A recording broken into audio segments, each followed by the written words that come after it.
All right, kids, here we are. Here we go. It is the Matt Murphy Radio Show underway for another day on Super Talk 99.7 WTN. It's episode 487 of our time together, Tuesday, January 9, 2024.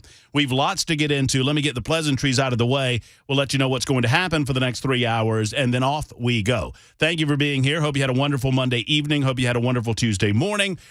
We are on a variety of platforms to include, of course, 99.7 FM on your radio dial. You can find us anywhere you internet stream. You can find us on Super Talk TV, YouTube, Facebook, Twitter, Twitch. Episode 487 is up and running. Bell K, it is entitled today?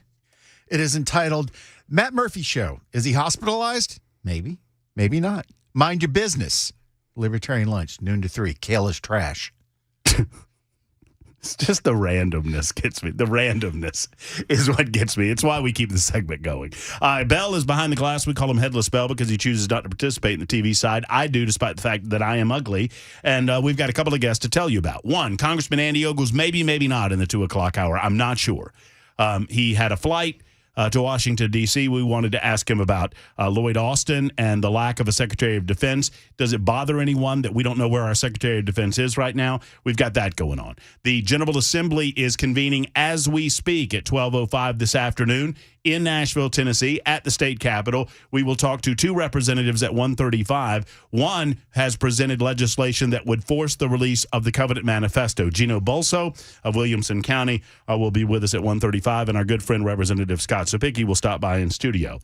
You may have heard the news on the Chris Hand Show. It is a buzz in the city of Nashville right now with sports news. The Tennessee Titans have decided to part ways with 6-year, I think that's correct, head coach Mike Vrabel. To speak on this matter, we invited and he accepted Rhett Bryan to the program. He's executive producer of the Titans Radio Network, and he joins us in studio this afternoon. Hello, Matt. Hello, How are we?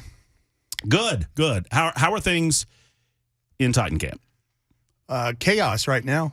Yeah? Because it's going to be a very interesting offseason for the Titans anyway. If the salary cap goes up to what they're reporting it to be, the Titans should have nearly $100 million under the cap. They're finally kind of out of cap jail, if you will, to be able to room find to maneuver, room to sign. Exactly. And this means the departures with expiring contracts of running back Derrick Henry, quarterback Ryan Tannehill. That's been anticipated for a while. And so it was going to be an interesting offseason to begin with, and finishing 6-11, they have the 7th overall pick in the 2024 draft, and that takes it to place in Detroit last week in April this year. And so you're looking for offensive line help, that kind of stuff. And then this happens, and there started to be smoke signals and rumors about this stuff late into the week last week. And it really picked up steam on Sunday, and then it's been a firestorm ever since of speculation as to, what is going on with the Titans. I've covered the team since they came from Houston in 1997, and it's the first time I can ever remember there not being a closing press conference to wrap up the season by the head coach. That immediately would have been following what is open locker room day or locker room clean out day, when guys are just taking all their stuff from the locker from all season and shoving it into a contractor's bag and saying goodbye to their teammates. And for those not as intimately familiar as you, it's a day. It's a typical. I mean, it's a day that the players are kind of saying bye to one another, and they're getting their stuff. But it's also a day to kind of put a cap on the season from a media standpoint.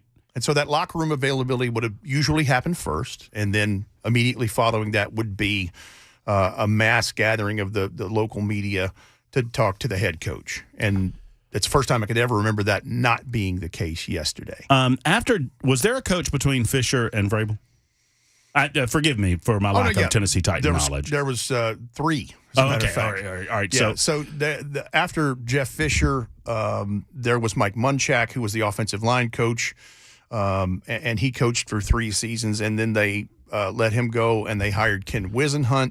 Okay. And then Mike Mularkey was the interim after they let him go, and then Mike Mularkey was let go in January of 2018, and they hired Mike Vrabel. Did this surprise you? Little bit. And the only reason that I say that, Mike Vrabel, first of all, is, in my opinion, a very good football coach, and therefore I believe him to be a commodity. There are now 6 jobs open in the NFL, 5 of them not counting the Tennessee Titans as we speak. He will be a top-tier candidate for just about any of those other 5 jobs. I believe that to be the case. In fact, I think he will remain unemployed about as long as he wants to. And for that reason, I thought that there might be a trade because, and for those who are listening to WTN and maybe aren't always in the sports lane of things, there have been trades between teams for head coaches in the history of the league. There's been 8 of them since the AFL-NFL merger in 1970. You don't think of it that way, but it makes sense that you can trade coach contracts. They're not frequent, but they have happened. Right. And 6 of those 8 occasions have happened in the last 24 years. In fact, Bill Belichick was one of those. He was traded to the New England Patriots in 2000 for a first, a fourth, and a fifth-round pick from the New York Jets, and that started the Patriots dynasty with everything with Tom Brady and all that. Which brings me back to Mike Vrabel, who ended up he was a draft pick of the Pittsburgh Steelers in 1997. He played there for 2-3 years, got himself moved to the Patriots, where he won 3 world championships with Tom Brady and was a staple on the defense and a really good player. I mean, this guy was catching touchdown catches on trick plays in Super Bowls from Tom Brady. What and maybe I'm asking the impossible. Of Brett Bryan's with us, executive producer of Titans Radio Network, talking about the dismissal of Mike Vrabel earlier today. And I understand we've got a lot going on with politics and news, but there's a big story. There's a big story in Nashville, Tennessee. It's a huge story for many of you listening. I know you know that. So because I'm no expert, I watch football. I became a Titans fan when I moved to the city, right? Mm-hmm. And I watch Mike Vrabel, and I feel bad for him because of the injuries last year, the injuries this year, offensive line, whatever. Without delving into the X's and O's, what am I missing that someone in management is seeing that feels like it is best? And do you believe, combo question, do you believe that there is a plan in place, that there's a direction that they are looking to go, considering how respected Mike Vrabel is? Well, I would think you wouldn't make this decision hastily. I wouldn't think. I would think that you would have a plan in place. And as the coaching carousel goes this time of the year, there's a multitude of candidates that are already being lined up for interview requests. A lot of them that are young offensive coordinators in the teams that are in the playoffs right now. That's the cycle every year. So if it's offensive coordinator Ben Johnson of the Detroit Lions or Todd Monken of the Baltimore Ravens, Bobby Slowick of the Houston Texans, that's just 3 of guys that I think may have some of these jobs by the time all this search is conducted and finished in all the places that there are openings. I just got the statement from controlling owner Amy Adams Strunk, and I'm going to read just a paragraph here please. if you got a second. Please do. She says, earlier today I spoke with Mike Vrabel and told him about my decision to make a change at head coach.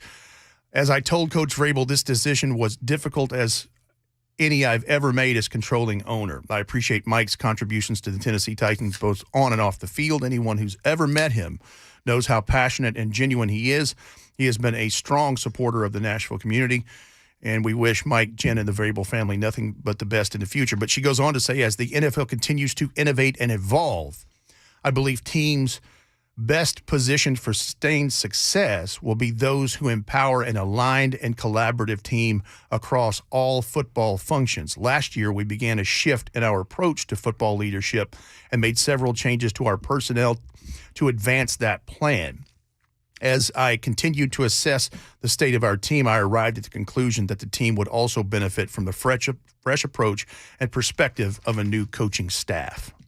So that tells you, Rand Carthon was named as the new general manager almost a year ago. Mm-hmm. Now, it's not quite a year. And let me ask a question for those of us not as familiar. Yeah.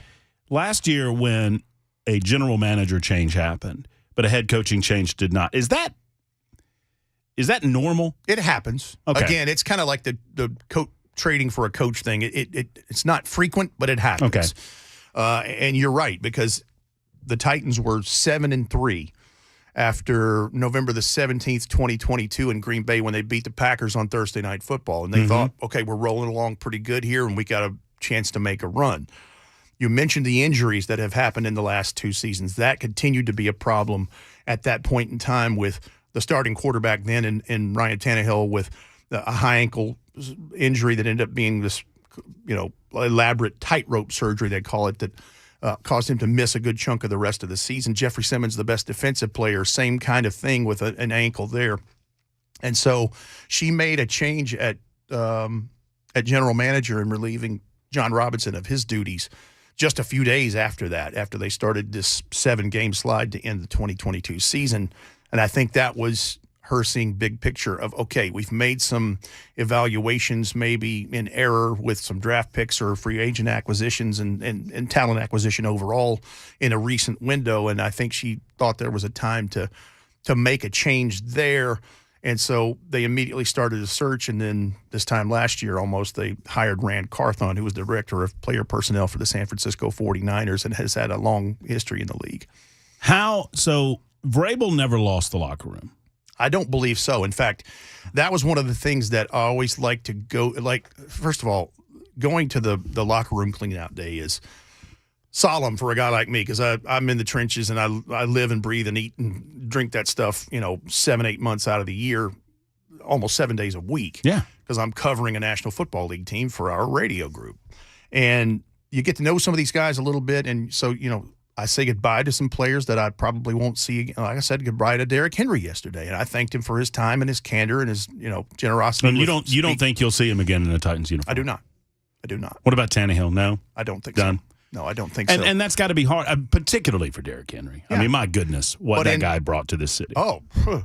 9,500 yards rushing, all in a Titans uniform, 90 rushing touchdowns. I mean, And if I can step back here for a moment, and one of the reasons that I think it's important that I found Rhett in the office and I begged him to come up for a minute, and I know this is an incredibly busy moment for you and Day, obviously, so thank you for spending a little time with us. No worries. But one thing that I discovered, and maybe those of you who have been here a while have forgotten it or don't realize, one of the wonderful things, absent the sport, absent enjoying the sport, I've never lived in an NFL city until I moved to Nashville.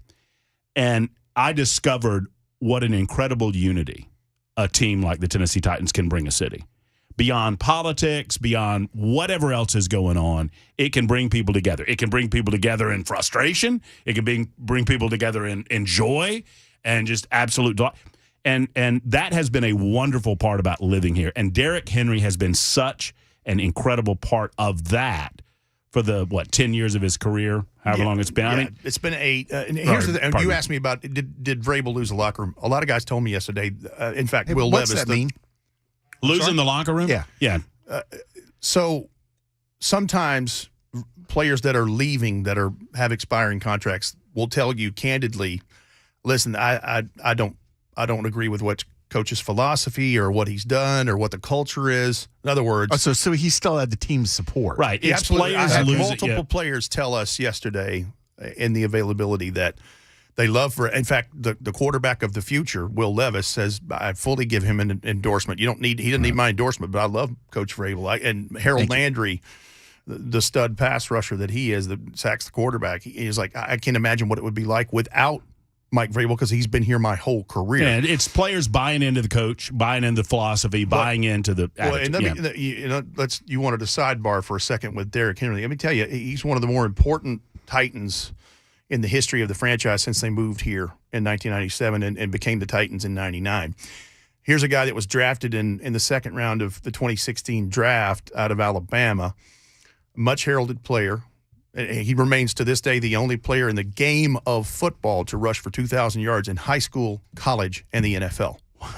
The only one, right? Okay. Pretty good. He's only the 8th member of the 2,000-yard club in the NFL. But there was a time in his first 18 months here, it was up in the air as to whether he would remain a Titan because he was having issues kind of latching on. And I just sometimes it takes a little time for guys to acclimate or just sometimes marry up with the game at the level. Never doubted he had the skill set. Now, at the time, they had DeMarco Murray, the free agent from the Cowboys, as the starting back. And so that allowed him to have some extra tread left on the tires as we get to this point, as he's a free agent and probably will be somewhere else. But in 2018, we went to London to play the Chargers, and he wasn't even the starting running back, and in goal line situations wasn't even in there in that stuff. And he had this very candid conversation with Titans great Eddie George, who knew his position and did it well before him, the all-time leading rusher in franchise history for the Titans Oilers.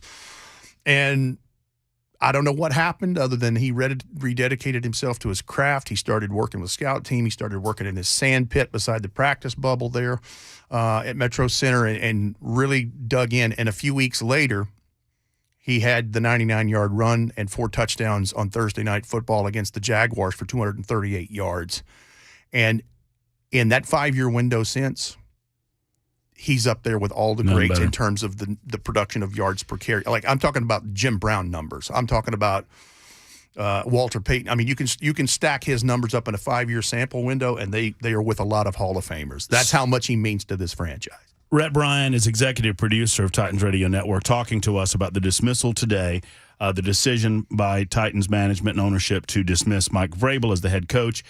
In the minute or so that we have left, where do we go from here?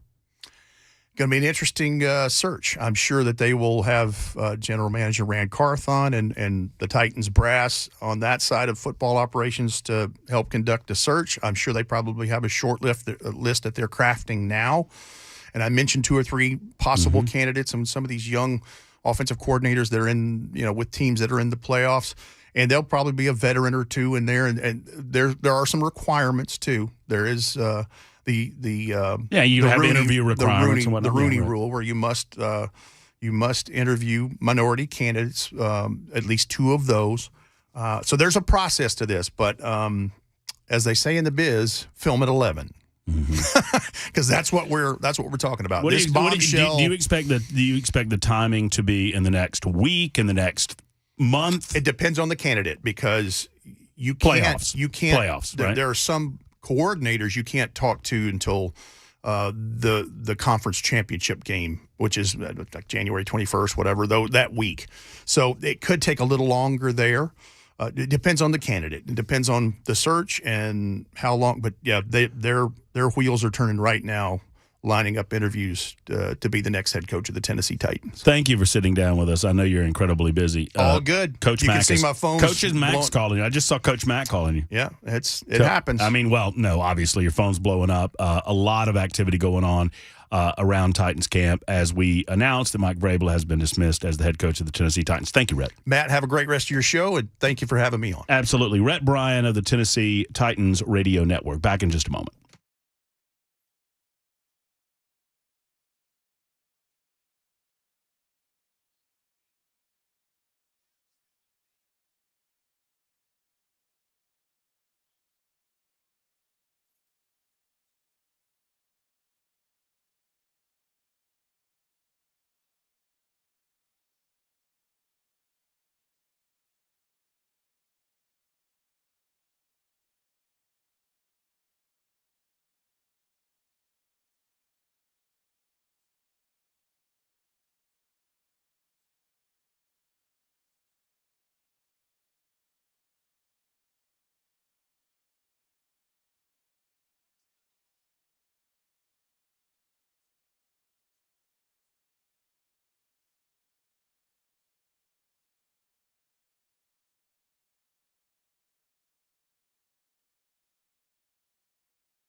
Hey, friends, it's Matt Murphy for the world-famous GlockStore. McGill's GlockStore is located just off Elm Hill Pike, just right on Airlane Drive. And I encourage you to stop by and see the incredible retail space, the number of handguns, the number of long guns that they have, Glocks and other varieties, the number of accessories that they have, ammo, of course, and clothing items that are consistent with concealed carry purposes. It's all right there at the world-famous GlockStore. And I encourage you to go over to GlockStore.com to find out more. But what I want to talk to you about today are their incredible deals in January. If you mention WTN, you get great discounts on training. A gun is only as good as you are at using it. And if it's just not enough to own a gun. You must know how to use it safely, securely, and effectively. GlockStore's exclusive and unique Shoot 270 indoor range. They don't have lanes, they have rooms. And they have professional firearms instruction inside of those rooms. And you can have both at a discounted price in January. As a matter of fact, sessions are half off, gun rentals with your paid range sessions, and they'll double whatever you paid for your session and apply it to a year-long membership with the Shoot 270 range, meaning you take whatever you pay for an initial training session, you double that, and they'll apply that to your annual fee. How about that? They want to get you in. They want to get you trained at the world-famous GlockStore. So go to GlockStore.com for any and all information, or better yet, Shoot270.com for more information about how you can sign up for a training session today at McGill's world-famous GlockStore.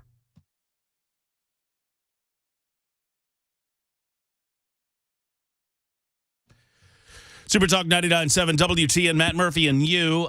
Started off with some breaking news regarding sports in the city of Nashville as it was broken about 11:45 this morning, some 30 minutes ago or thereabouts, that the Tennessee Titans have decided to part ways with Mike Vrabel. He had 4 consecutive winning seasons, last couple of seasons losing seasons. Amy Shrunk Adams and others in management decided it was best to part ways. That started off the show today. Much, much more to do. By the way, I said are you aware that I started the show yesterday by saying the wrong date? No. I just trust you on those things. Do you know? I said the 7th, and it was the 8th. And today's the 9th, and I have it right today. Today's Thursday, right? Today is Tuesday. I got to go home. Tuesday feels like Thursday. But anyway, we'll try to do better today. Joe Biden struggling out of the gate in his campaign, hecklers stumbling and bumbling, and what is up with the naked campaigning at an altar? I am old enough to remember when liberal Democrats lost their ever-loving mind because George W. Bush went to a church and said a few things that they decided were campaigning. They decided that George W. Bush was campaigning inside of a tax-exempt structure, and they went after, as I recall, those tax-exempt statuses of those churches, or at least threatened to. I don't know that they ever actually did it, but they threatened those churches with their tax-exempt status. It seems to me that what is good for the goose ought to be good for the gander, but that's not the case when it comes to Democrats in politics and the mainstream media. Obviously, they don't believe that it goes both ways. So naked politicking, that's what I refer to it as, at a South Carolina church yesterday by Joe Biden and his team, calling, Donald Trump a loser, asking for votes, all of these things happening inside of the church. If you're not familiar, it is impermissible to campaign inside of a church because these organizations enjoy tax-exempt status. No, I think I'm right, Mr. President. You can look me up on that. I try to be respectful of you, despite the fact that you're not respectful of the rule of law and you're not respectful to me. So I note that. Joe Biden stumbling and bumbling and being basically Joe. I don't know what you do if you're a handler for this guy, because the best he was going to be was that speech yesterday, and it was an absolute dog and pony show. It was a circus. It was ridiculous. Couldn't get through a sentence if his life depended on it. Lying. He regurgitated lies about several matters in his past that have been debunked regularly, repeatedly. And if we had an honest mainstream media, they would debunk it today. If we had an honest mainstream media, they would point out the fact that he's not supposed to be delivering a campaign speech inside of a church, which is exactly what he did. Can't believe you say these things about a man who took a bullet with MLK. It's just yeah. embarrassing. Oh, have you seen the comparison, the side-by-side comparison? Joe Biden from yesterday claiming that he was one of the originators of the civil rights movement, and Joe Biden from 1987 where he said he wasn't anywhere near the civil rights movement. Same guy. There was another one that I saw come out where he was talking about needing to build a border wall, and that the reason that we had so much illegal immigration was to help drive down wages. Okay. Did you see where AOC, your girlfriend, 2 days ago stated that the answer for the border security problem that exists on the southern border is to amnestize everyone coming across? Well, she's an idiot. She's a hot idiot, but she's an idiot. I don't think she's that hot. She's hot. I don't think she's that hot. That's proof that you can be stupid. Be hot. Maybe I can't allow her idiocy. I can't get beyond the idiocy. But I don't think she's got these bulging like frog eyes going on. I haven't noticed them. Oh, haven't you? What are you looking at? Of course. That lion mouth. Shut up. I almost said something else that would get me in trouble. I think it's time for a break. When we return, there is a new allegation against Congressman Andy Ogles. Now, I had a text conversation with Andy regarding his appearance on the show at 2 o'clock today. Hopefully, we'll have an opportunity to speak with him and give him an opportunity to speak to these allegations. Apparently, according to News Channel 5 and Phil Williams, which that's dangerous to rely on some of the things that Phil might say, a nonpartisan watchdog group has asked federal ethics agencies to investigate Tennessee Congressman Andy Ogles over what they call his discrepancies in financial disclosures that he was required to file with the U.S. House, that apparently rising to the level of roughly $1 million. I am fingers crossed that we'll have an opportunity to speak with Andy Ogles about that at 2:05 this afternoon. It's 12:33 Super Talk 99.7 WGN.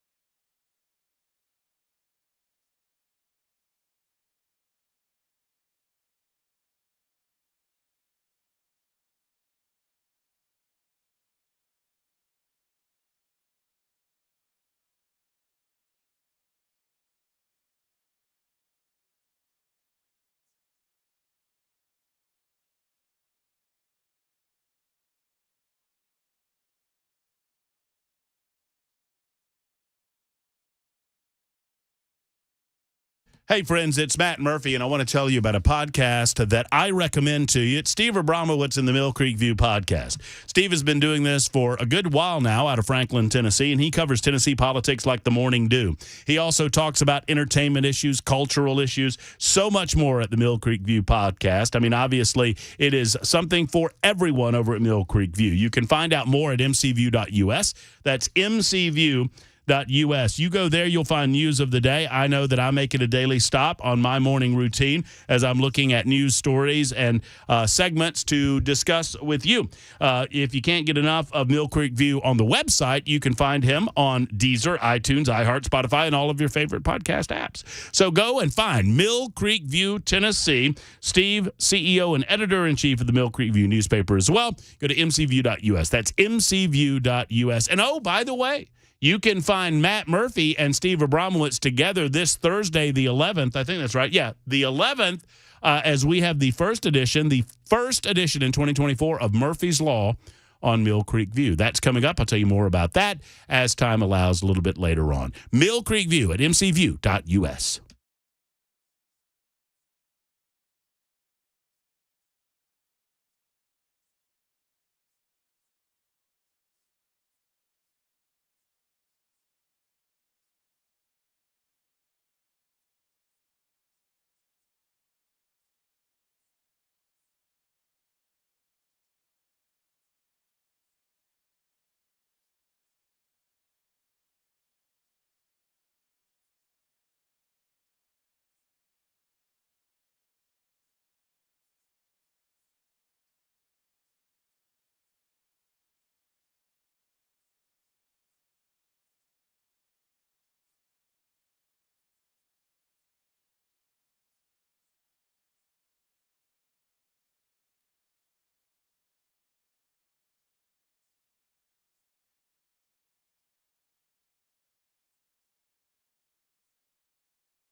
Hey, friends, it's Matt Murphy, and let's talk about how you're sleeping. No, I don't want to get inside of your bedroom, but I do want to do this. Are you sleeping comfortably at night? Do you have issues with your sleep? Are you considering a CPAP because of sleep apnea? Have you been diagnosed with sleep apnea? Well, I don't know the answers to any of these questions. You do. I would encourage you to get answers by calling Dr. Stephen Poss and the Sleep Apnea and TMJ Solutions Center. It's an alternative to people who have sleep apnea, mild to moderate sleep apnea, but cannot wear a CPAP. You can eliminate or dramatically reduce snoring. This is so important for your loved ones. It's important for you and your health, obviously, because sleep apnea can create diabetes, weight gain, blood pressure. It can exacerbate high blood pressure and acid reflux. There are so many different things that sleep apnea can harm. I mean, there's just the reality, but also you're harming your relationship. If your spouse, if your partner cannot sleep, that's going to put a wedge within the relationship. Let's get with the program. Let's get with the Sleep Apnea and TMJ Solutions Center and Dr. Stephen Poss. They have an incredible mouthpiece device that works, friends, and you don't have to worry about wearing the mask. They're also covered by insurance companies like BCBS, Aetna, Cigna, United Healthcare, and TRICARE for the military. 2 convenient offices to serve, Brentwood and Murfreesboro. Find out more at drposs.com. That's drposs.com. Call and schedule an appointment today. Once again, drposs.com.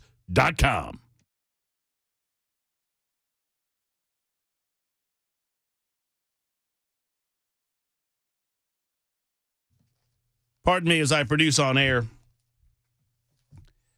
I am in conversation with Andy Ogles right now, and Andy is telling me that he's going to be calling us in just a moment. So I don't know if you have Andy's number. I think I've given it to you. Maybe hit him up. I do. Maybe hit him up via the Super Talk hotline, or, I mean, just hit him up. He's telling me, just finished TV, call you in just a moment. I'm assuming that means we'll call you in just a moment. Okay. The reason that we're anxious to have a conversation with Congressman Ogles, I actually invited him before this news. There he is. I just invited him before this news broke, as a matter of fact. We wanted to talk to Andy about border security. I wanted to discuss the Department of Defense and the fact that Lloyd Austin is missing in action. And to this moment, I don't know that anyone knows where Lloyd Austin is. We've got a dysfunctional southern border that's creating a terrorist problem in the United States of America. We have funding issues moving forward into 2024. So we welcome Congressman Andy Ogles to discuss all of those matters on the program with us. Andy, good to have you back. Happy New Year.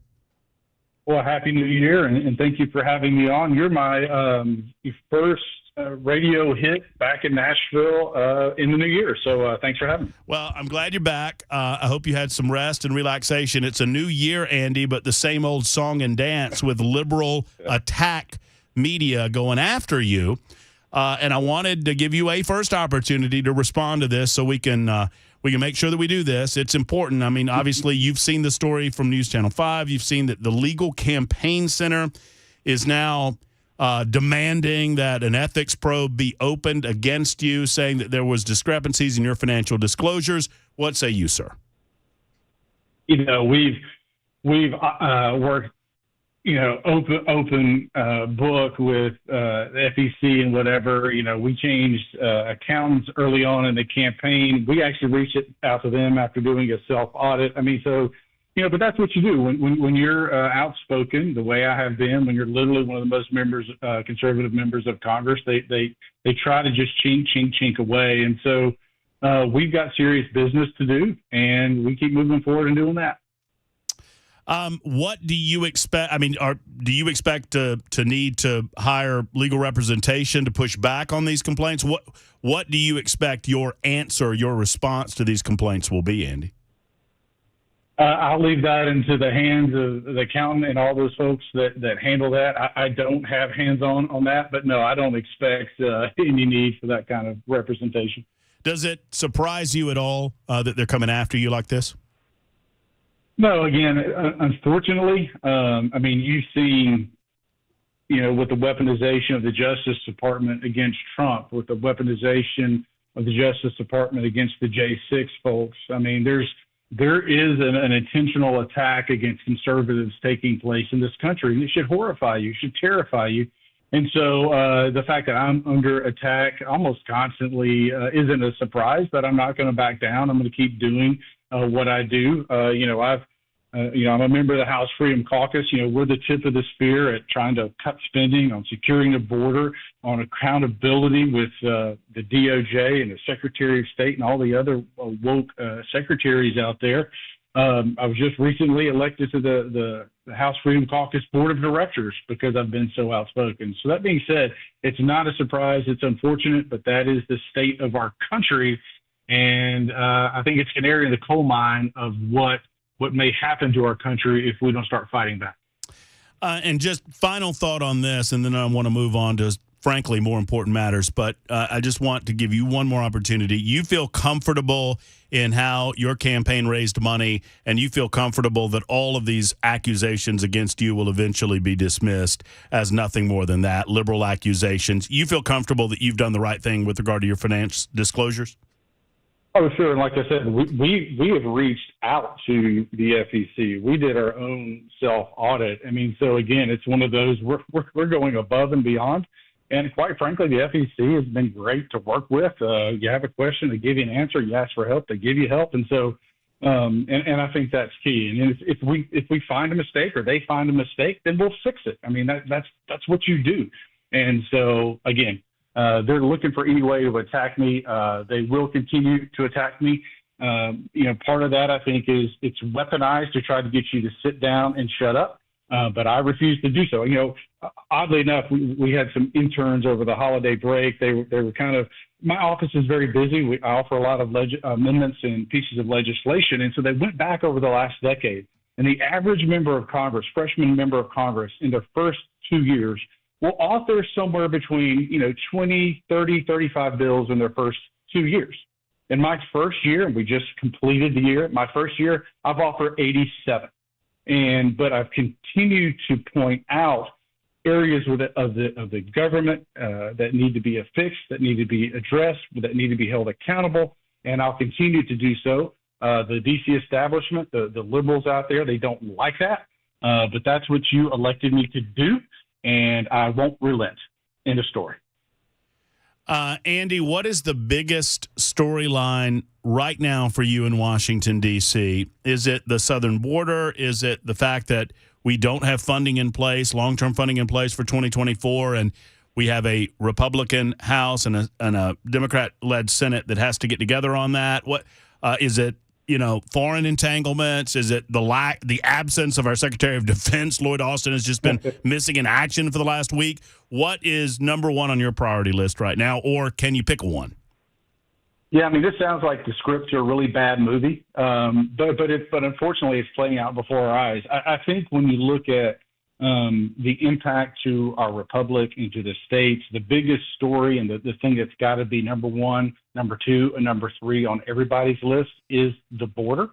When you look at the state of Tennessee, for example, we did a little digging. It's costing the state of Tennessee almost $1 billion a year. Illegal immigration is costing our state almost $1 billion a year. That's a lot of money. That's benefits for veterans, mental health. That's access to education for our kids. I mean, you just go down the list.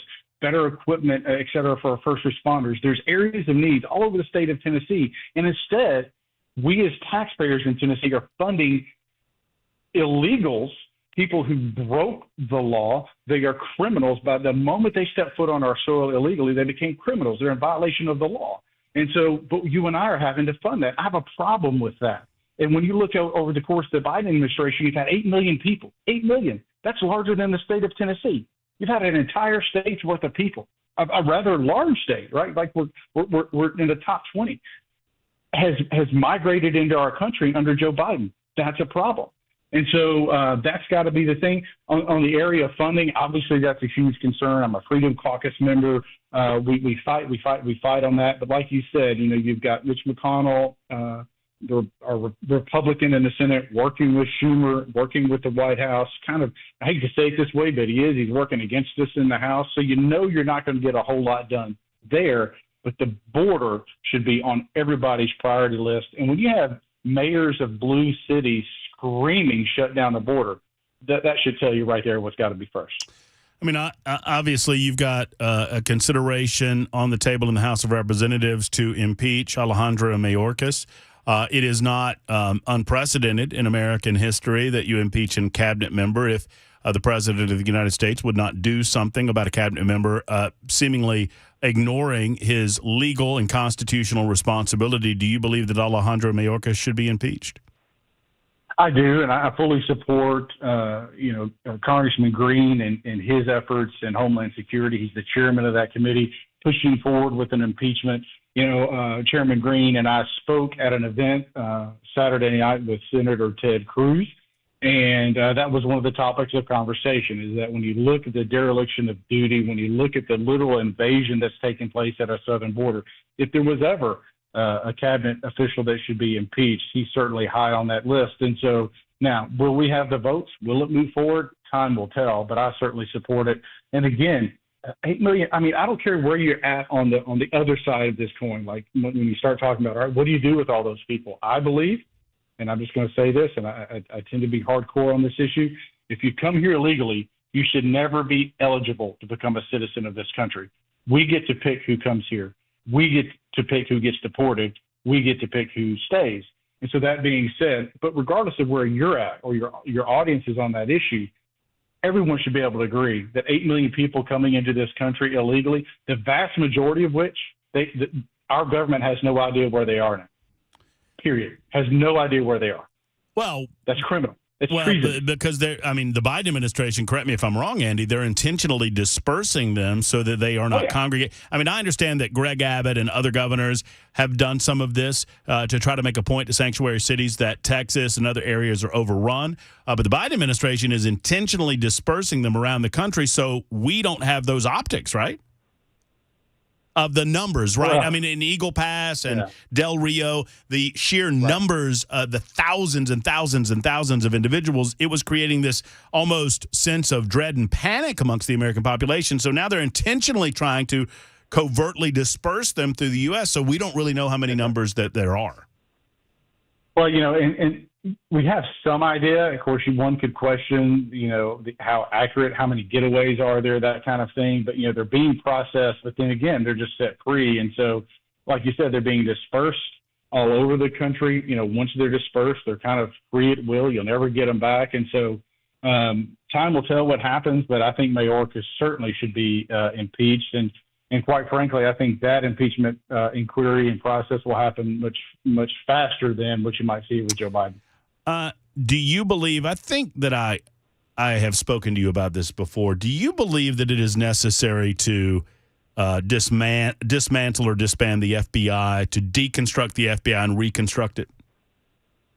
Yeah, I mean, I think there has to be an overhaul. Part of that is just the culture at the FBI. I mean, when you think about the FBI or any of our intelligence agencies, they should be beyond reproach. They should be there for the American people, but instead it's become very political.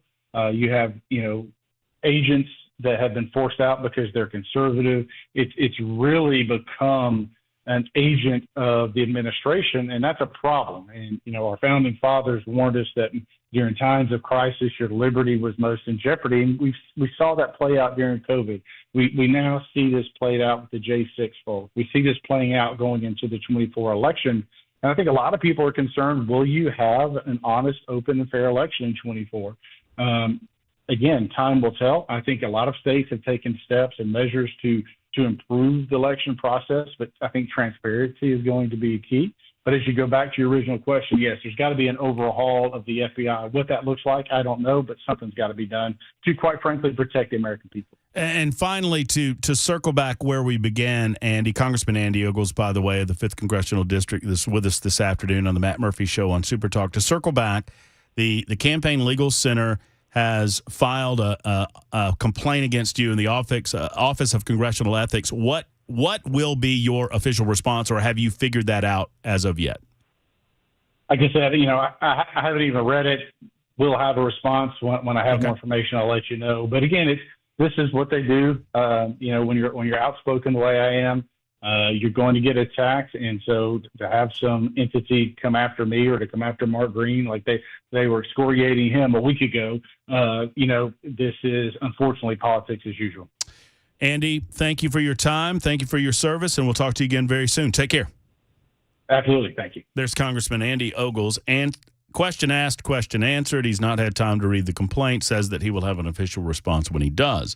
The Campaign Legal Center has filed a complaint today with the Congressional Office of Congressional Ethics and made a comparison to Ogles' conduct to George Santos.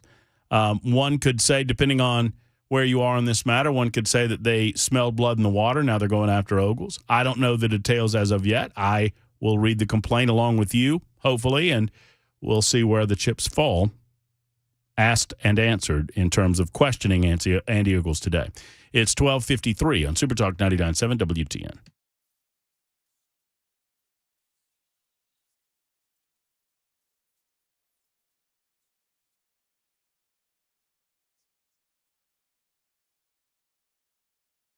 Tennessee Men's Clinic wants to see you. Friends, if you have felt sluggish over the last year or so, or maybe even beyond, if you've slowly noticed that you've lost your energy levels, maybe you've lost the willingness or the ability to get into the gym, perhaps you're not doing yard work like you used to do yard work, maybe you're just feeling tired, grumpy, you've noticed weight gain or loss of muscle mass. Men, this could be a T-level loss, and you need to get those levels checked. We need to know our numbers, guys.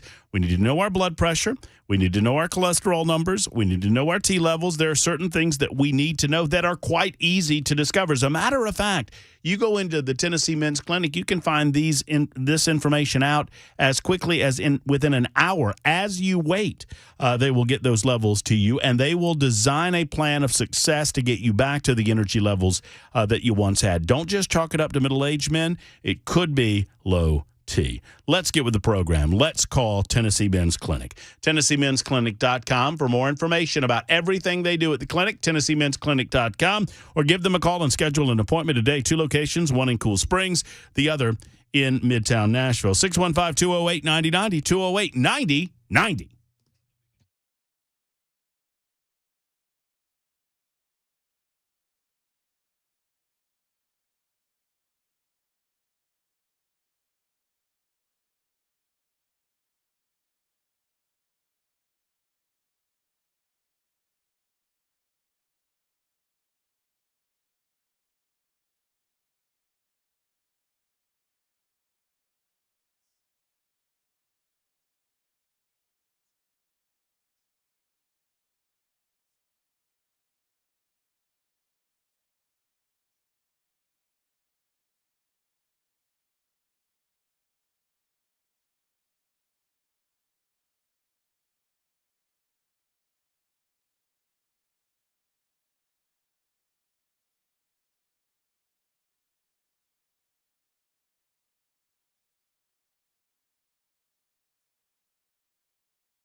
Super Talk 99.7 WTN, a busy first hour of the Matt Murphy Show. Libertarian Lunch almost done. We've got two more to go after that, however. 615-737-9986. If you'd like to be a part of the show, those are the telephone lines. I always enjoy turning a monologue into a dialogue. Always enjoy talking to you. If you're predisposed to communicate in that way, you may do so. Otherwise, there are new forms and new ways of communication, like the super text line, 615-737-9986. Same telephone number. Just text us instead of calling us, and you'll get through jiffy quick, post-haste, and we'll get to your text ASAP. I read them all. I don't respond to them all. I try to respond to most of them, but I cannot possibly get to all of them because there are just way too many coming in. So that's a great way to communicate with the show. What did you think of our conversation with Andy Ogles? We had Rhett Bryan and Andy Ogles on. Rhett Bryan, the executive producer of the Tennessee Titans radio network, post-announcement about 20 minutes after the announcement that the Tennessee Titans had parted ways with Mike Vrabel. Universally respected as a coach, universally respected as a guy. I had the opportunity to meet Mike Vrabel about a year ago. I asked him a question in a public forum, and he shamed me. He shamed me. I forget the question, but I remember feeling like I deserved being shamed. It was in a funny way, though. He was being funny. But he seemed like a great guy and seems like a great guy and will no doubt be just fine with regard to his future. Congressman Andy Ogles joining us to respond to allegations by the Campaign Legal Center that he misreported campaign. Well, there were at least, let me get it right, $1 million of discrepancy in his financial disclosures that he was required to file with the United States House of Representatives. Ogles, for his part, said that he feels like he's been working with the Federal Elections Commission, all the organizations that he needs to be working with, and he has not had an opportunity to read this complaint, but he will do so, and he will offer an official response. Phil Williams of News Channel 5, who has yet to respond to my request to investigate Justin Jones for his role in covering up sexual assault in the summer of 2020. If he wants to investigate something, maybe he should investigate that. He is obsessed with Andy Ogles, and he continues his assault against Andy Ogles in an attempt, obviously, to get him removed from office. That is not Phil Williams' job, but, whatever. Back in a moment with 2 more hours to go.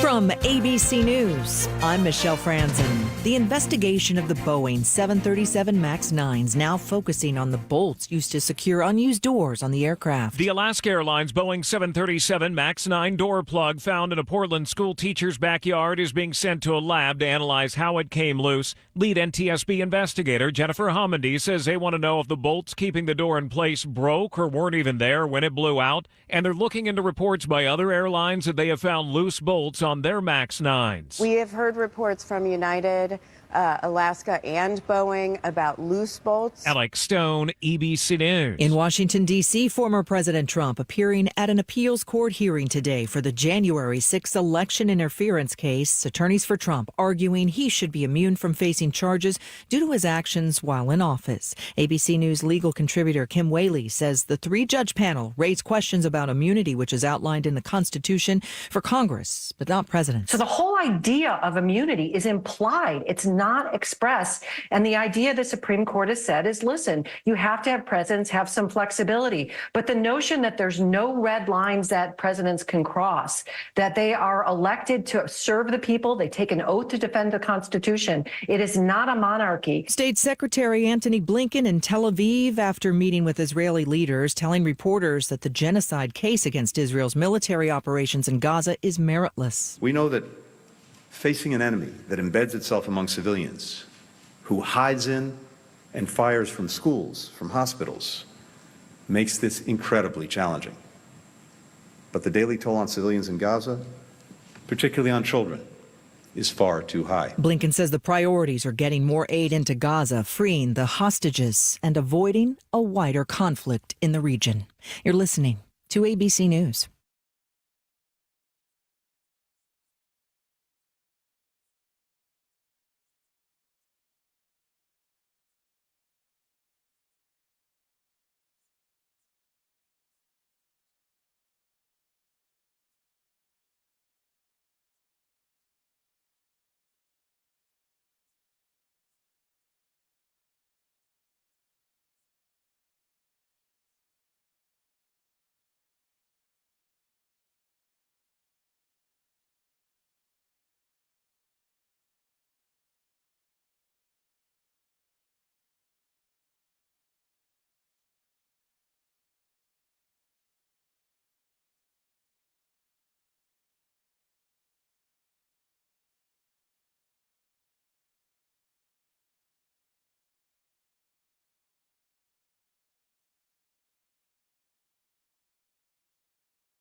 Hey, friends, it's Matt Murphy. Let's talk about that weather. Let's talk about the cold that's coming. Before you know it, and I'm talking about in the next week, we will be down in the teens in some areas within the sound of my voice. That means you need a heater that is working properly. And if you do not have that heater that's working properly, you need to call Jeff Eddy in Efficient Heating and Cooling, because they will get it up and running to your specifications before you know it. Jiffy Quick. They can get out to your home quickly. They will solve whatever ails that heater. And if it's time, and sometimes it's time, they will tell you. But you can trust them. And that's what I love about Jeff Eddy and Efficient Heating and Cooling. I believe I can trust the man. I know that I can trust him in my home, and I know that you can as well. Meaning, when he comes in, or one of his qualified certified technicians, they'll tell you the truth about your heater. They'll tell you if you've got another year. They'll tell you if it's costing you money in terms of energy efficiency. And they will tell you the life of the unit. And if you've got another season, they will get it going, up and running, and they will get you that extra season. And if you don't, they're a diamond contractor with Mitsubishi Electric, an Elite Pro partner with Rheem. You have choices with Efficient Heating and Cooling. Call Efficient today at efficienthvac.net, or write this number down. I encourage you, write it down, put it on the fridge, put it in the old junk drawer there in the kitchen, because you never know when you'll need it. 615-784-4424. If your heater's not ready, call Jeff Eddy and Efficient Heating and Cooling.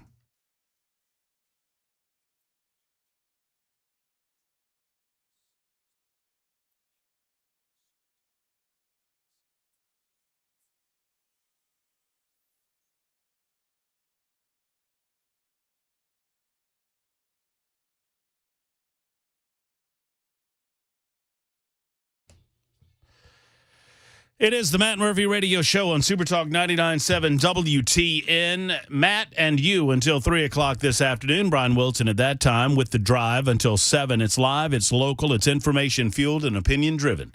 It is Super Talk 99.7 WTN. I failed to mention that the F&M Bank chat is up and running on the Super Talk TV side of things.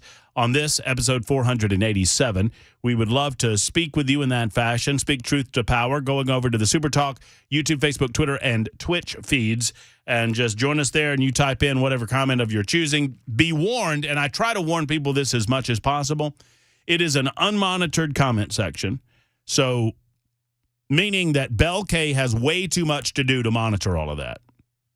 And there is no one else monitoring all of that. So occasionally the trolls come out to play. I'm just warning you because you need to be warned. But we're all big people here. We're all big boys and girls.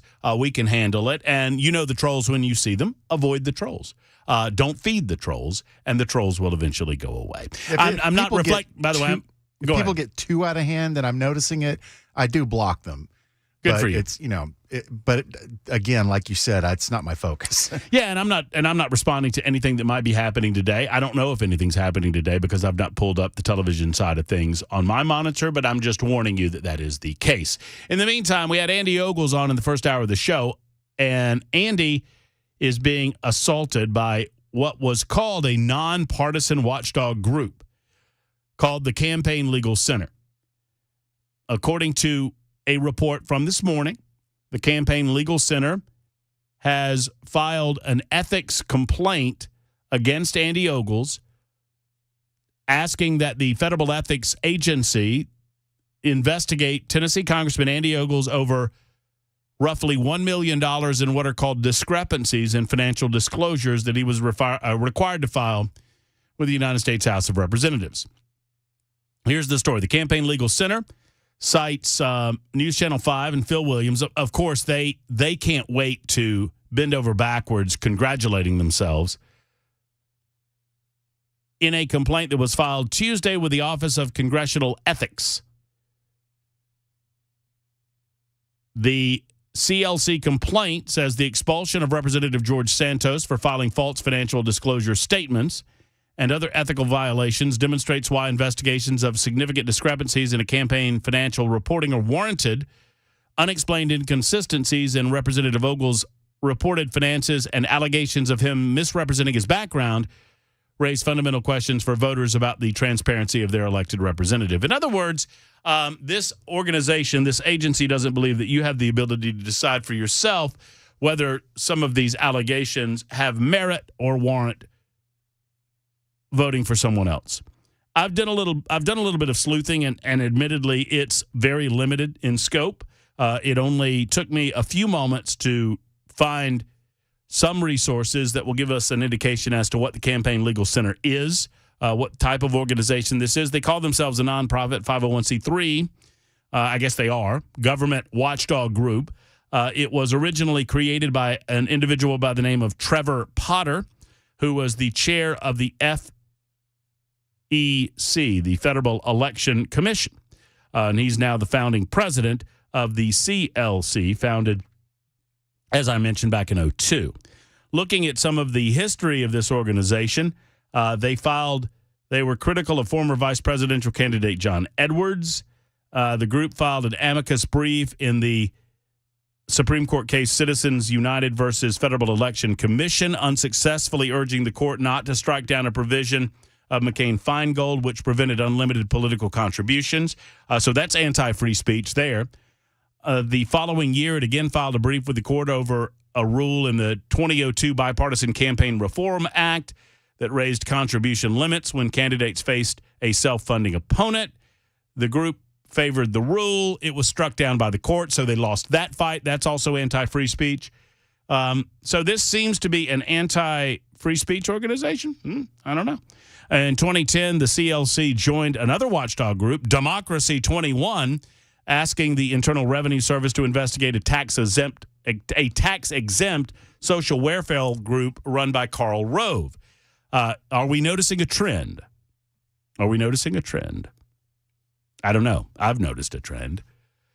The group filed an amicus brief in 2011 on behalf of 8 public interest groups in support of provisions of Arizona's clean election law. After the court struck down the provision, a spokesperson for the group declared that the decision, quote, undermines the integrity of our elections. So they filed in support of provisions that were eventually struck down. That is strike 3 against this organization. They continue to lose. The CLC lost at the Supreme Court level twice in 2007 and 2008. Then they lost again in 2011. This organization seems to lose quite a bit at the Supreme Court level. The group advocated for more legal restriction on campaign giving and lobbying during the 2012 presidential primary. In October of 2017, they fact-checked the legality of the Clinton campaign financing of the Steele dossier and compared it to the illegality of the Trump campaign's acceptance of an offer of help from the Russian. This is a partisan organization. I don't know a lot about them, but just in my brief analysis, this is a leftist organization that wants to clamp down on free speech opportunities for American citizens to gather together and collectively utilize their money in order to advance individual causes that are important to them. And it seems like this organization doesn't like that very much. They're using the courts against Republicans. That's the easiest way that I can put it, at least in my brief analysis. And I reserve the right to change my opinion because I am breaking all of this down on the fly. Believe it or not. I know it sounds great to you and almost as if I prepared it, but no, I did not. During the 2018, they launched a website for citizens with felony convictions to explain their voting rights in 50 states. Hold on. Stand by. Got to sneeze.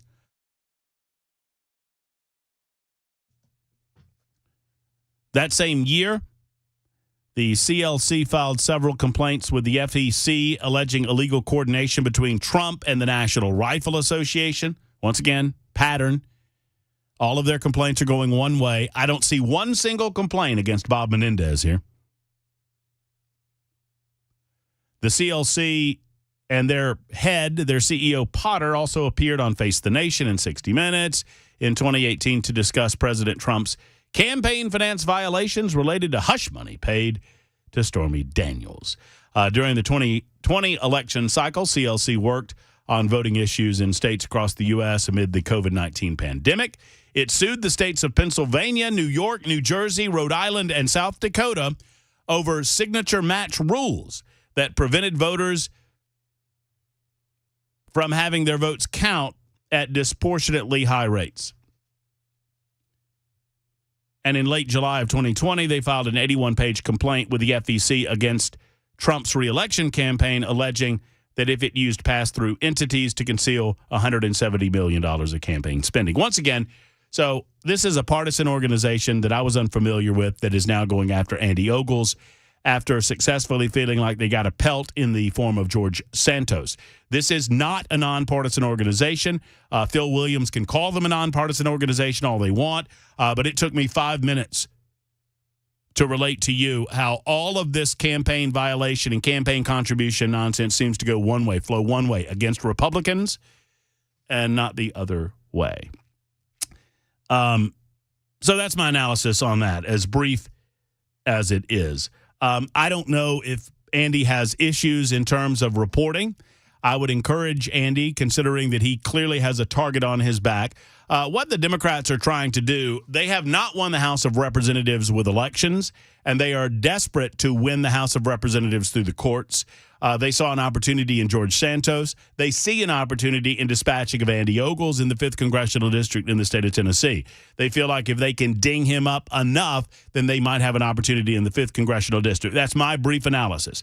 This is not in any way a defense of how Andy has handled his campaign finances. As a matter of fact, you guys might recall that Andy and I got off on very much the wrong foot with regard to financial disclosures during the primary a couple of years ago. I was fresh out, right? I was fresh here. I was new here. The 5th Congressional District was brand new. It was recently drawn by the state. It was drawn in such a way where it made it a competitive seat for a Republican candidate. And I remember the number of candidates that came out to vie for your vote. There was Andy Ogles. There was Kurt Winstead. There was Morgan Ortagus for a brief moment. There was numerous others, and I had a name and I lost it. I can't. Jeff Byerline was in there running as well, amongst others. Robbie Starbuck was a candidate that eventually got booted off the Republican ballot because he wasn't Republican-y enough. That said, I remember all of those things, and Andy and I got crossways because I felt like Andy was not being as forthcoming as he could be about some of his finances and where they came from. I think he was getting some money from AFP, if I'm not mistaken. Specifically in its complaint, the CLC notes that his claim to have personally loaned $320,000 to his 2022 campaign for Congress, quote, and Representative Ogles' financial disclosure reports do not disclose assets that would, quote, allow him to make this loan. So they're now, I guess, wanting to know where he got his money. The CLC then notes that, quote, bank accounts only must be reported in a candidate or a member's financial disclosure report if they are interest-bearing. On financial disclosures filed in the U.S. House of Representatives, Ogles did not disclose any checking or savings accounts. And then they go on to say, while it is possible that Representative Ogles has a non-interest-bearing bank account, it would be highly unlikely that such an account would contain such a substantial amount of money like the $320,000 he loaned to his campaign. So I think they're clearly defined as a partisan organization, and Phil Williams and his ilk over at Channel 5 can call them nonpartisan all they want. But they're as nonpartisan as Phil Williams is. Let's put it that way. You might point to me one or two examples. Those are exceptions that prove the rule in my estimation. And the rule is this. This is an organization that's going after Republicans and Republicans only for a specific and stated purpose, and that is to win when they cannot at the ballot box in the courtroom, and that is wrong. It is wrong. Speaking of wrong, does it bother anyone else that nobody seems to know where our Secretary of Defense is? Is he still in the hospital? Is he at home? Is he in charge? You just mind your business. I guess I do. I need to mind my business. Am I the only guy that is going to stick on this story? I'm not talking about locally. Lloyd Austin needs to resign his post. You don't just forgive it and forget it. He went in for an elective surgery, we're told, on December 22nd. And I know I'm making the same jokes that you're making. Maybe he wanted to be better representative of the woke military that he's in charge of, so he's going to, I don't know. I don't know what the elective surgery might have been. I know that many of you on the super text line do because I've seen your texts over the last couple of days. But this is unbelievable to me. The U.S. Department of Defense failed to inform not only the President of the United States, but the American public at large that its Secretary of Defense was hospitalized in Walter Reed for 4 days. This represents an incredible breach of transparency and trust. It is also more than just the reputational damage of the Department of Defense and Lloyd Austin himself and the Biden administration at large. This was a breach of national security. Now, you can suggest that I'm making more of this than I should all you want. I'll stand by this argument every day of the week and twice on Sunday. Lloyd Austin has to resign. And we have to force it. So the admission, which was dropped last Friday, was that the secretary received multi-day treatment for an unidentified elective surgery, introduced a certain level of scrutiny and security concerns Friday afternoon. And the Pentagon press wagged their finger and said, "What up with that? Why didn't you tell us?" So the issue might have died there. But then it was discovered that not only, and by the way, this was not originally released.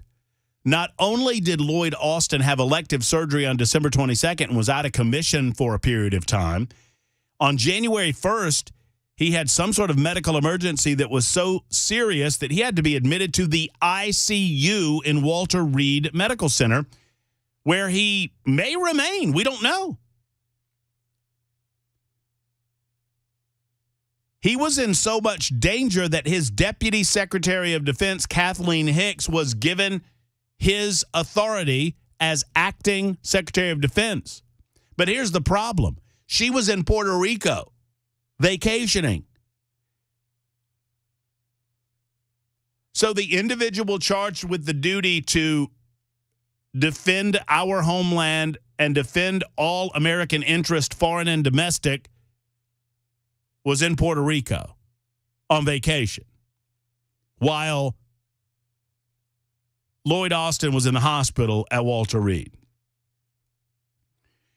Who was handling the Pentagon support for the war in Gaza during this period? These are just some questions that I have real quick.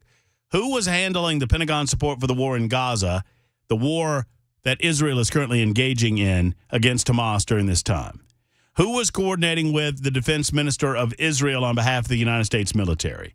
Who approved the January 4th strike in Baghdad that killed a militia leader believed responsible for the attacks on American troops? That happened on January 4th. Lloyd Austin was in the ICU at that time. Who coordinated the strike and the aftermath with defense officials in the Middle East? Why did the Deputy Secretary of Defense remain on vacation when she found out that the Secretary of Defense was incapacitated? And more importantly, and by the way, hat tip on some of these questions to Joe Bassino of Real Clear Politics. But here's the real story. What is the current health status of our Secretary of Defense? This is a multi-day hospitalization in intensive care. We've got a crisis in the Middle East. There is a war in Ukraine that we support. We support a side of that. We've got Chinese threats against the Taiwanese. And all the statement that was released over the weekend said that, well, Austin is, quote, on the mend. What the hell does that mean? And that he looks forward to returning to the Pentagon soon. And in the meantime, nobody's asking anybody about this. The media is ignoring this. And then, quoting Bashino here, what did the Pentagon press know? When did they know it? I mean, they have to be aware of the protocol. And why did the President of the United States not know any of this? For 4 days, he claims he didn't know. Somebody knew. Who knew? Anybody? Anybody at all? 615-737-9986. Back in a moment.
I have asked open-ended questions regarding the Secretary of Defense. There is a Pentagon news conference that is set to begin coming up in mere moments. We will monitor that. I will force Bell K as a punishment for screwing up that last break. I'm going to force Bell K to monitor the Pentagon news conference and let us know if anything exciting happens. In the meantime, we're going to turn our attention to Tennessee's General Assembly. The Tennessee General Assembly, there we go. Wait a minute. Is this his theme song now? Why is it his theme song? I don't know that I remember. I don't really remember what happened. When he played for the Sounds, that's what they would play. Oh, that's right. Now I remember. I don't know. Did you play for? You didn't play for the. Did you play for the Sounds? Yes. Okay. See, I knew you played minor league. My name's Scott Spiggy. Hey, Representative Scott Spiggy joins us today, and we'll be joined by a third in the trifecta. Representative Gino Bolso of Williamson County will join us via phone because I want to talk about some specifics about a piece of legislation that he's introducing regarding the Covenant Manifesto, something that I would expect. I don't want to assume anything that you support, but I expect you do. You can assume yes. Yeah. Yes. How was the opening gavel there? Well, Las Vegas had us at an over and under of about 20 minutes on when the Justins would lay into our speaker, and it was about 25. So if you had the over, you won. What did they do? They came after the speaker on his authority in the chamber to maintain decorum, to maintain safety, to maintain a safe way to get out of there in the event of a fire. If they had their way, they would put as many people as they could in there to disrupt and scream and holler. What do they want, Scott? I mean, do they want chaos? Yes, they do. They want notoriety. They want clicks on their Twitter pages and Facebook pages. They want to use this as fighting the man and trying to garner support. There are people up there, Matt. We are trying to do the serious work of 7 million people in Tennessee and counting, right? There are more people moving here every day for the Tennessee that we have as we have created through laws and through policies to make us one of the most attractive places to live, work, and raise your family. That's not a slogan. That is life in Tennessee. And they want to disrupt that. And I was talking to Dan the other day on the radio, and it was Justin Jones talking about the things that he was going to go after, and it sounded like he was running for governor of California.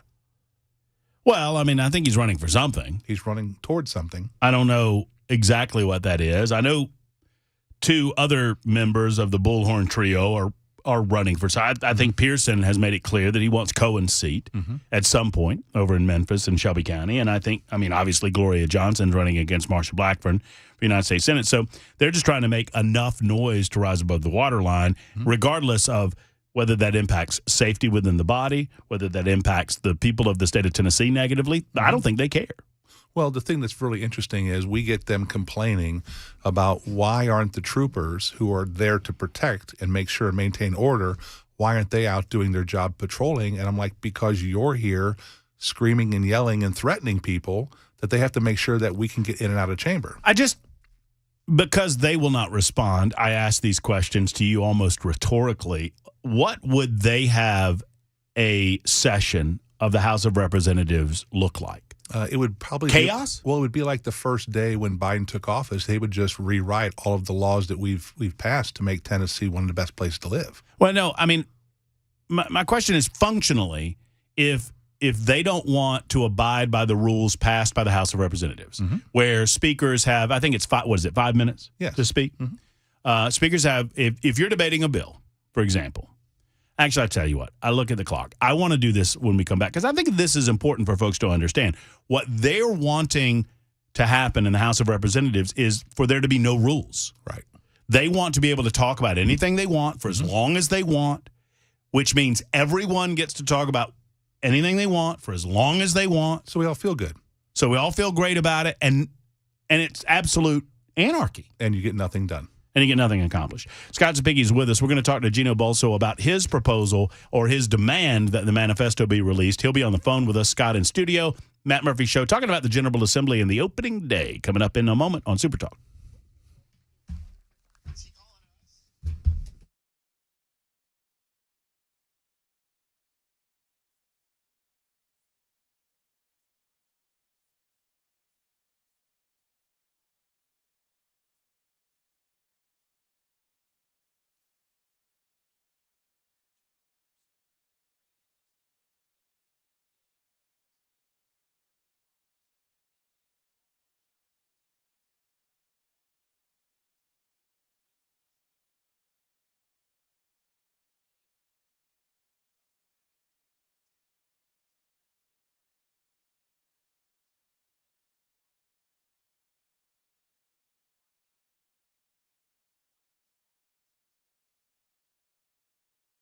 Hey, friends, it's Matt Murphy, and I want to talk to you about your health. I want to talk to you about this new year that is 2024 and getting in a better healthy situation with a better health plan coverage through Your Health Plan Man.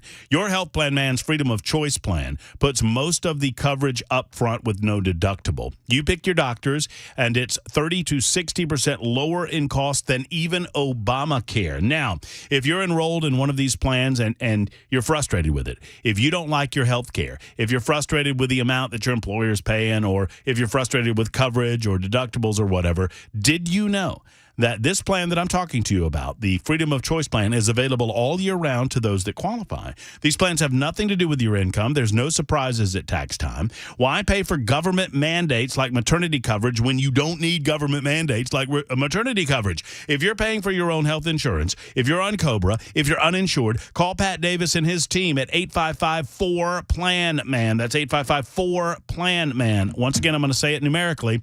855-475-2662, or go to yourhealthplanman.com. That's yourhealthplanman.com. Pat Davis has helped my family. My wife has medical coverage different than what we had last year. Thank you to Pat Davis and Your Health Plan Man. I believe in what Pat does, and I know that he can help you. Go to yourhealthplanman.com.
It is 1:37 Super Talk 99.7 WTN. Oh yeah, I know it's 1:30 because the internet's out again. That's like a daily occurrence now that I will be quiet about. I'll just hush up about. I was trying to send the boss man an email earlier, and no.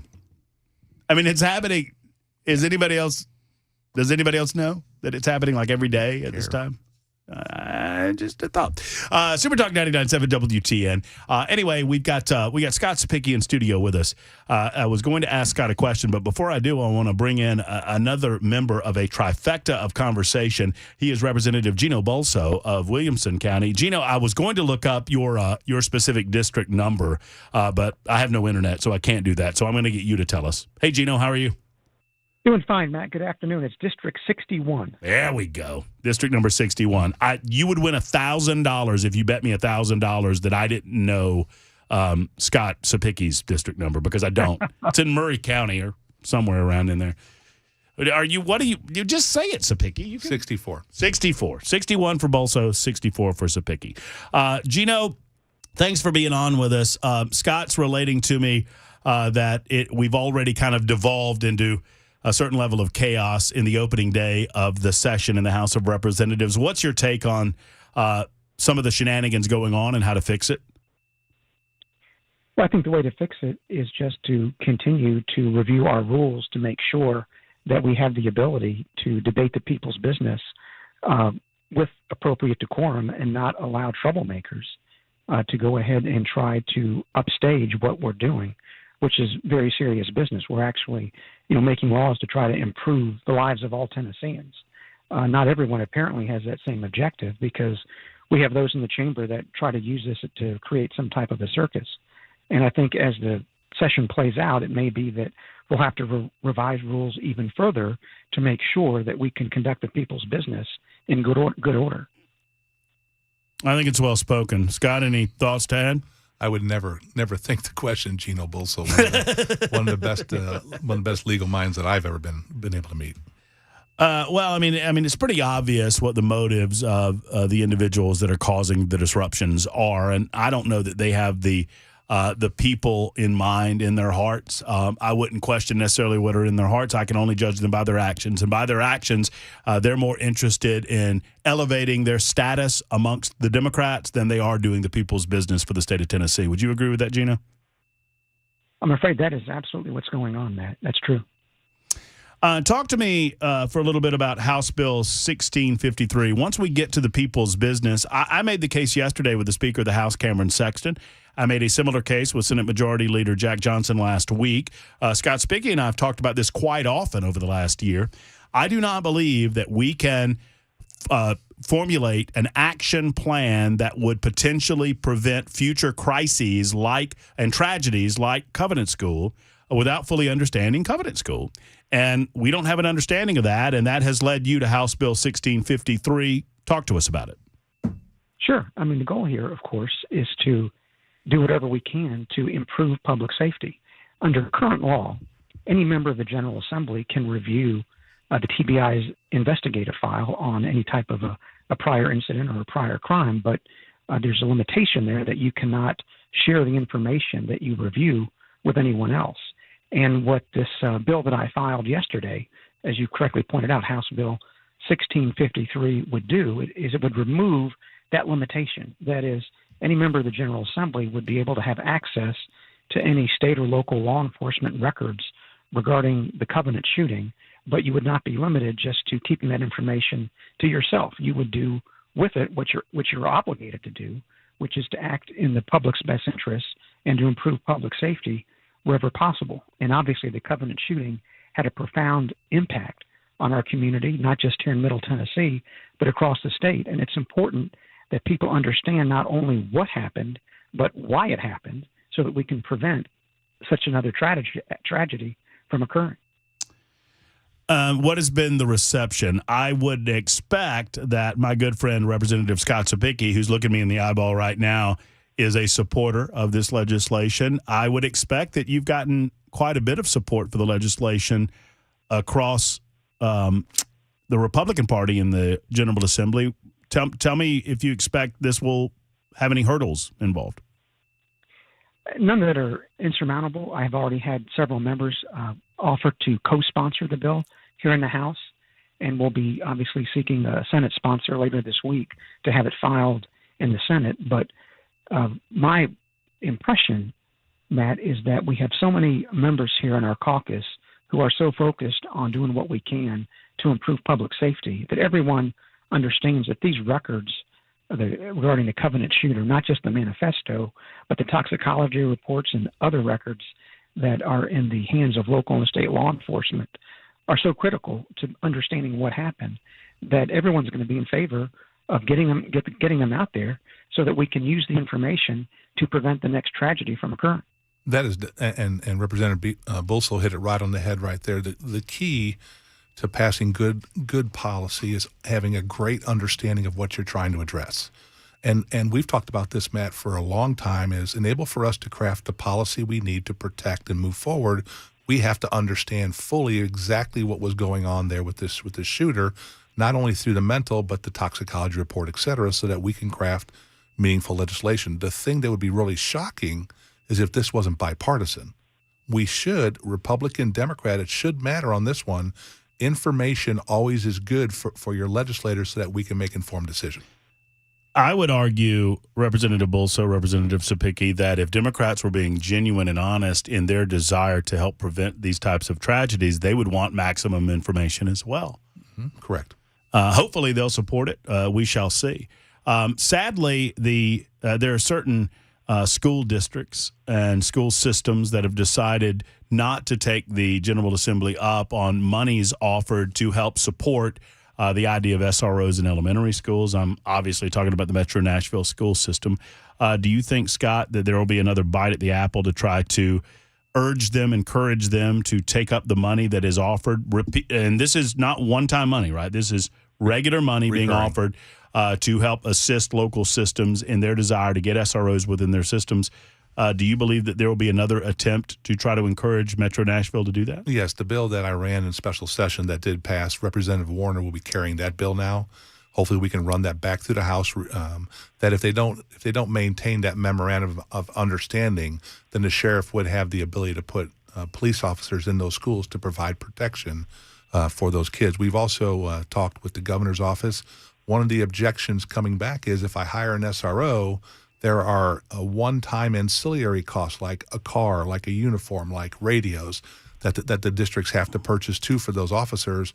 We are contemplating going ahead and putting one-time money in the budget so that not only can we have the recurring money for the salary and wages, we can also have the one-time money for those districts that need the extra help to draw down money to pay for those police cars and things, as long as those police cars are assigned to those schools and they don't wind up patrolling.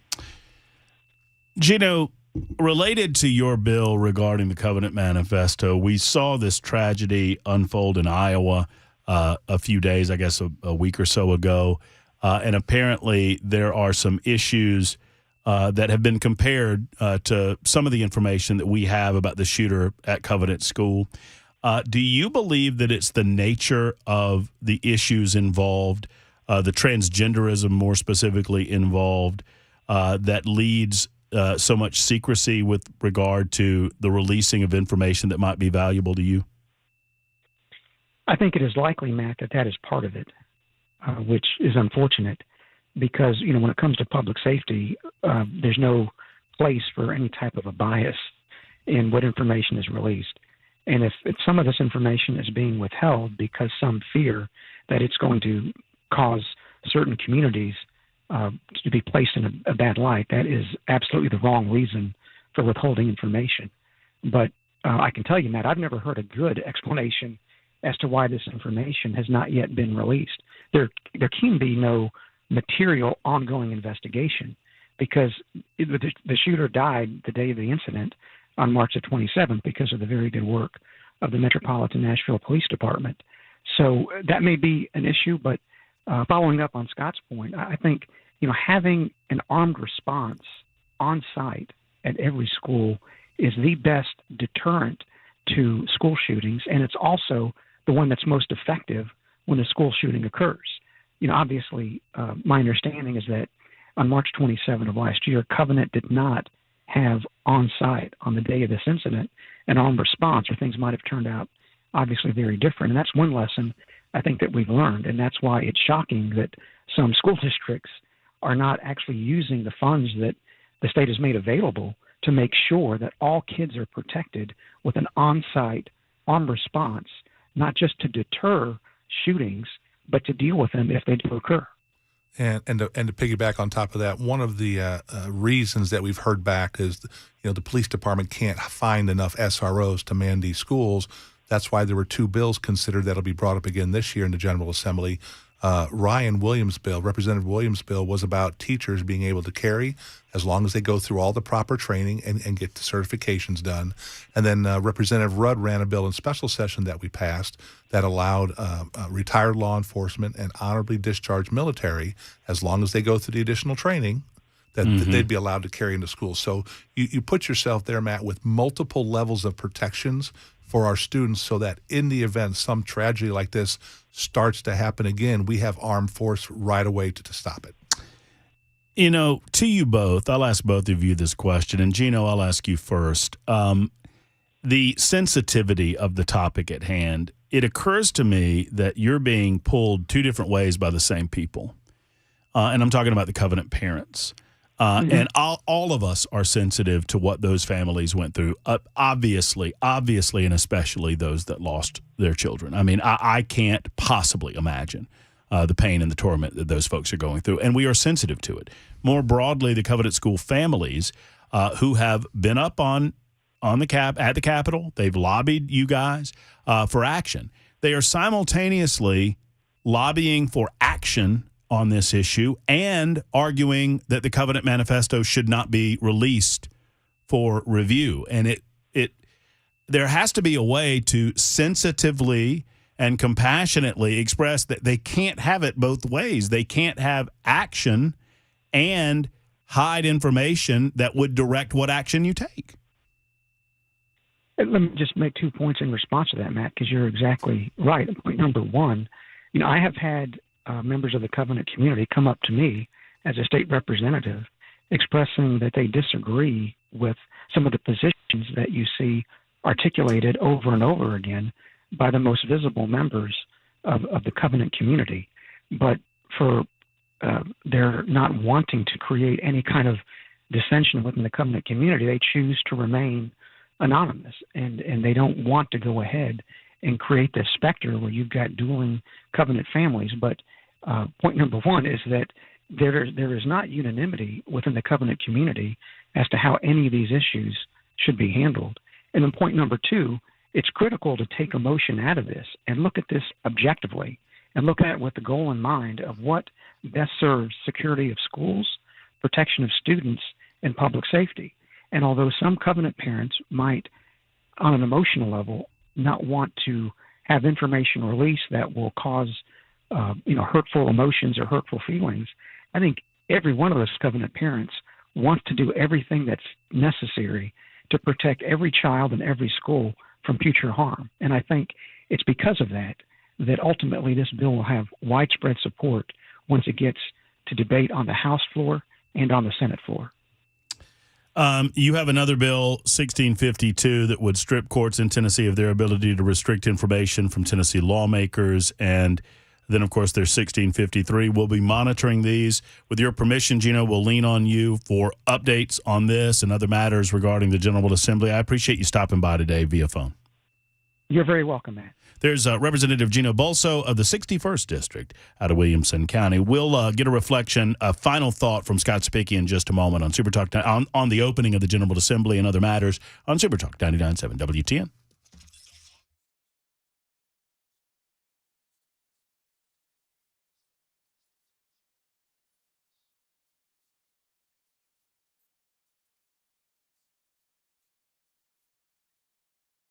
Hey, friends, it's Matt Murphy. Let's talk for a moment about you. I want to talk about your pain. Are you experiencing pain? You know, they don't tell you about these mystery pains when you get into your 40s and now in my 50s. I got them, boy, and I solved some of those mystery pains by identifying them through the Dr. Gill Center for Back, Neck, and Chronic Pain Relief in Franklin. They are so good at what they do. If it's back pain, knee pain, elbow pain, hip pain, neck pain, anywhere pain,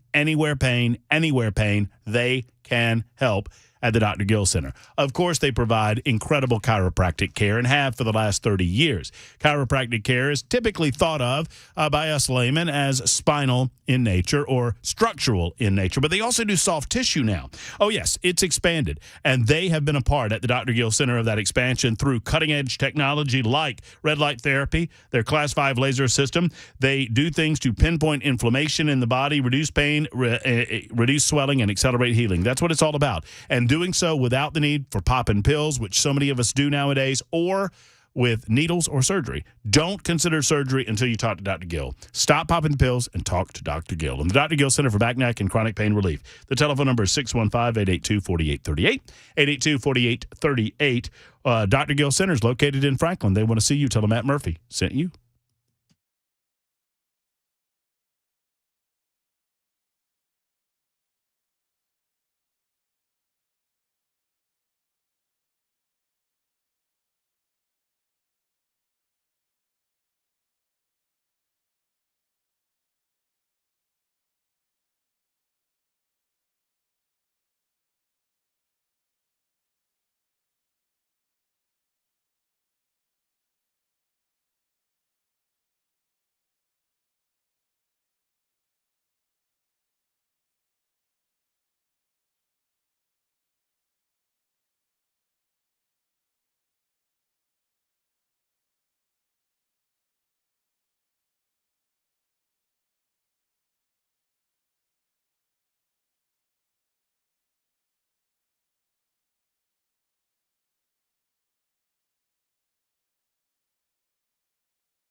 Super Talk 99.7 WTN. A few more moments to discuss state politics with our man, Representative Scott Sapicki, who will join us with regularity, certainly we hope, during the General Assembly to tell us the goings-on of the chamber.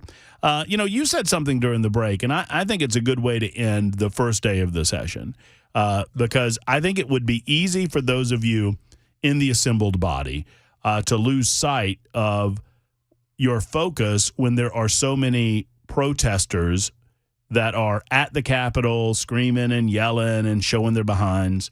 And they represent just such a minuscule portion of the population that you are there to represent as a member of the body. Correct. The most important thing to realize is when you're walking into those chambers, you're representing 7 million Tennesseans, not 200. And we have to make sure that we craft good policy that benefits everybody. Even those that don't agree with us, we still try to pass policy that benefits all Tennesseans if possible. But the most important thing we have to realize is that, yes, you have a right to yell and you have a right to scream and you have a right to disrupt. But I have a right to focus on 7 million Tennesseans. And that's what I choose to do. Education. Yes, sir. In the last minute. Are you I mean, I know it's not enough. We'll do it again. But okay. Are you excited about the focus on school choice? I am. I think you're going to see a bill that when it's done, now I'm going to ask everybody, hold your thoughts on school choice until you see the final bill. I think we've got all the chairmen on board. We got the governor on board, the new commissioner that you've interviewed over here. Mm-hmm. I think we're gonna get not only a school choice bill, but I think we're going to have an education bill that I think will be transcending in our country. Be patient. Best of luck as the session just gets underway. It's the circus is in town. Yeah, absolutely. Scott Sapicki's got the big hat on, and he's leading the elephants around. Not with my hair. Yeah, that's you know what? He had the audacity to, what'd you call me when you came in? Pretty boy. Pretty boy. He called me pretty boy. Look at him. Look at him. Just look at him. Just take the compliment and run with it. He's the pretty boy of the group. Dan is. Now I know. Why you got to be mean? Now the politician's coming out in him. Now he's just lying. From the cheap seats over here. See you. Thank you. See you. Scott Sapicki joining us for a good 30 minutes. We got another hour to go. We'll update you on Lloyd Austin. Now it's not an elective procedure. It's prostate cancer. Back in a moment.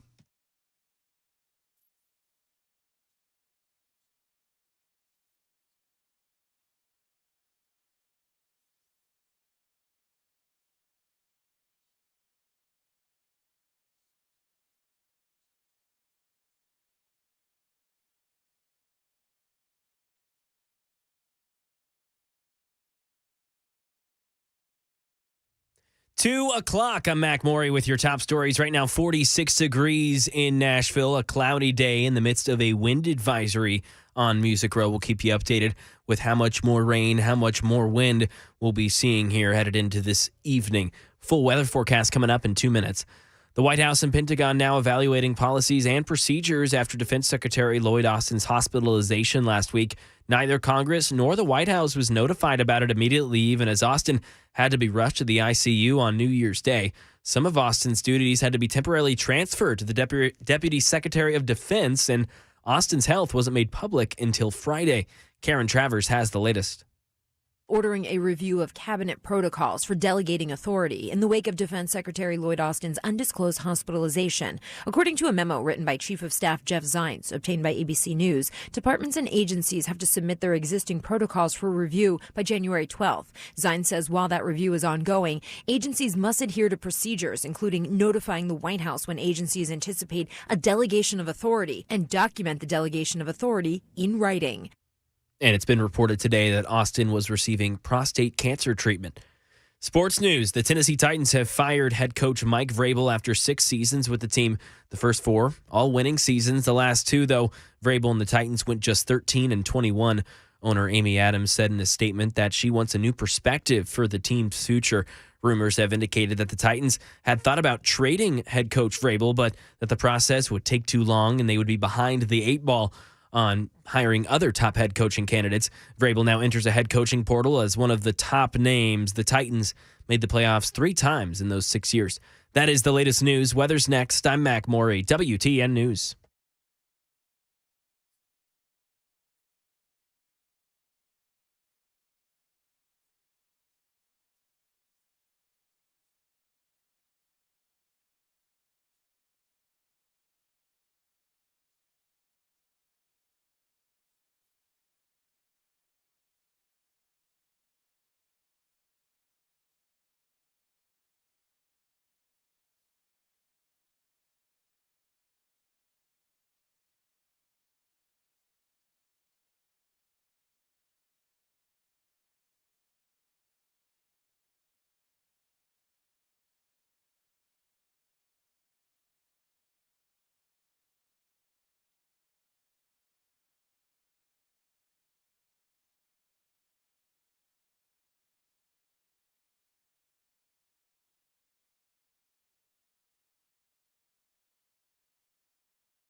With these gusty winds, if you've chosen to go the route of a toque, and I'm not trying to out anybody, I'm just saying it's a hard life to be wearing a toupee with 40-mile-an-hour winds going on. Maybe, just maybe, this will lead you, and my words will lead you to PAI and PAI Medical and everything that they do to help you grow hair. It's called We Grow Hair, friends. If you want to look and feel better about yourself without the need for some of that fake stuff, 2024 can be the year that you grow your hair back. This trademarked procedure gives you more hair in one procedure than the other guys. It saves you time, it saves you money, and nobody else has it. It's backed by the only company that I would trust to help your thinning hair with their hair transplant procedures. It's We Grow Hair.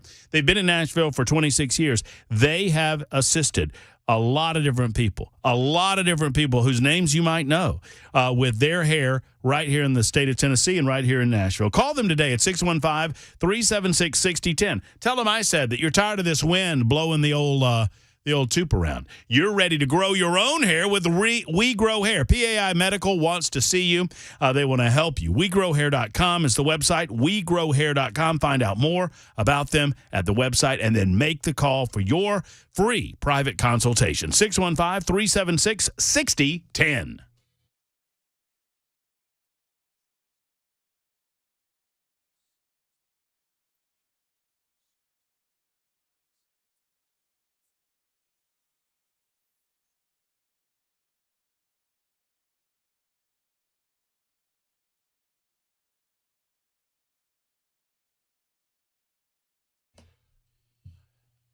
Okay, so we now call prostate cancer treatment an elective procedure. Is that what we're doing now? Hey, it's Matt Murphy. It's 2:06 on Super Talk 99.7 WTN. It's been a busy show so far, and we hope to keep it up in the final hour of the broadcast. You're invited to be a part of the show, 615-737-9986, 615-737-WWTN, either via our phone lines or via the super text line. Come on, you guys need to give us a call or communicate with us on the super text line. Always good to turn a monologue into a dialogue. So what have we learned so far today in the first 2 hours? One, Mike Vrabel is no longer the head coach of the Tennessee Titans. More to come on that front over the next few days or a few weeks. Who knows?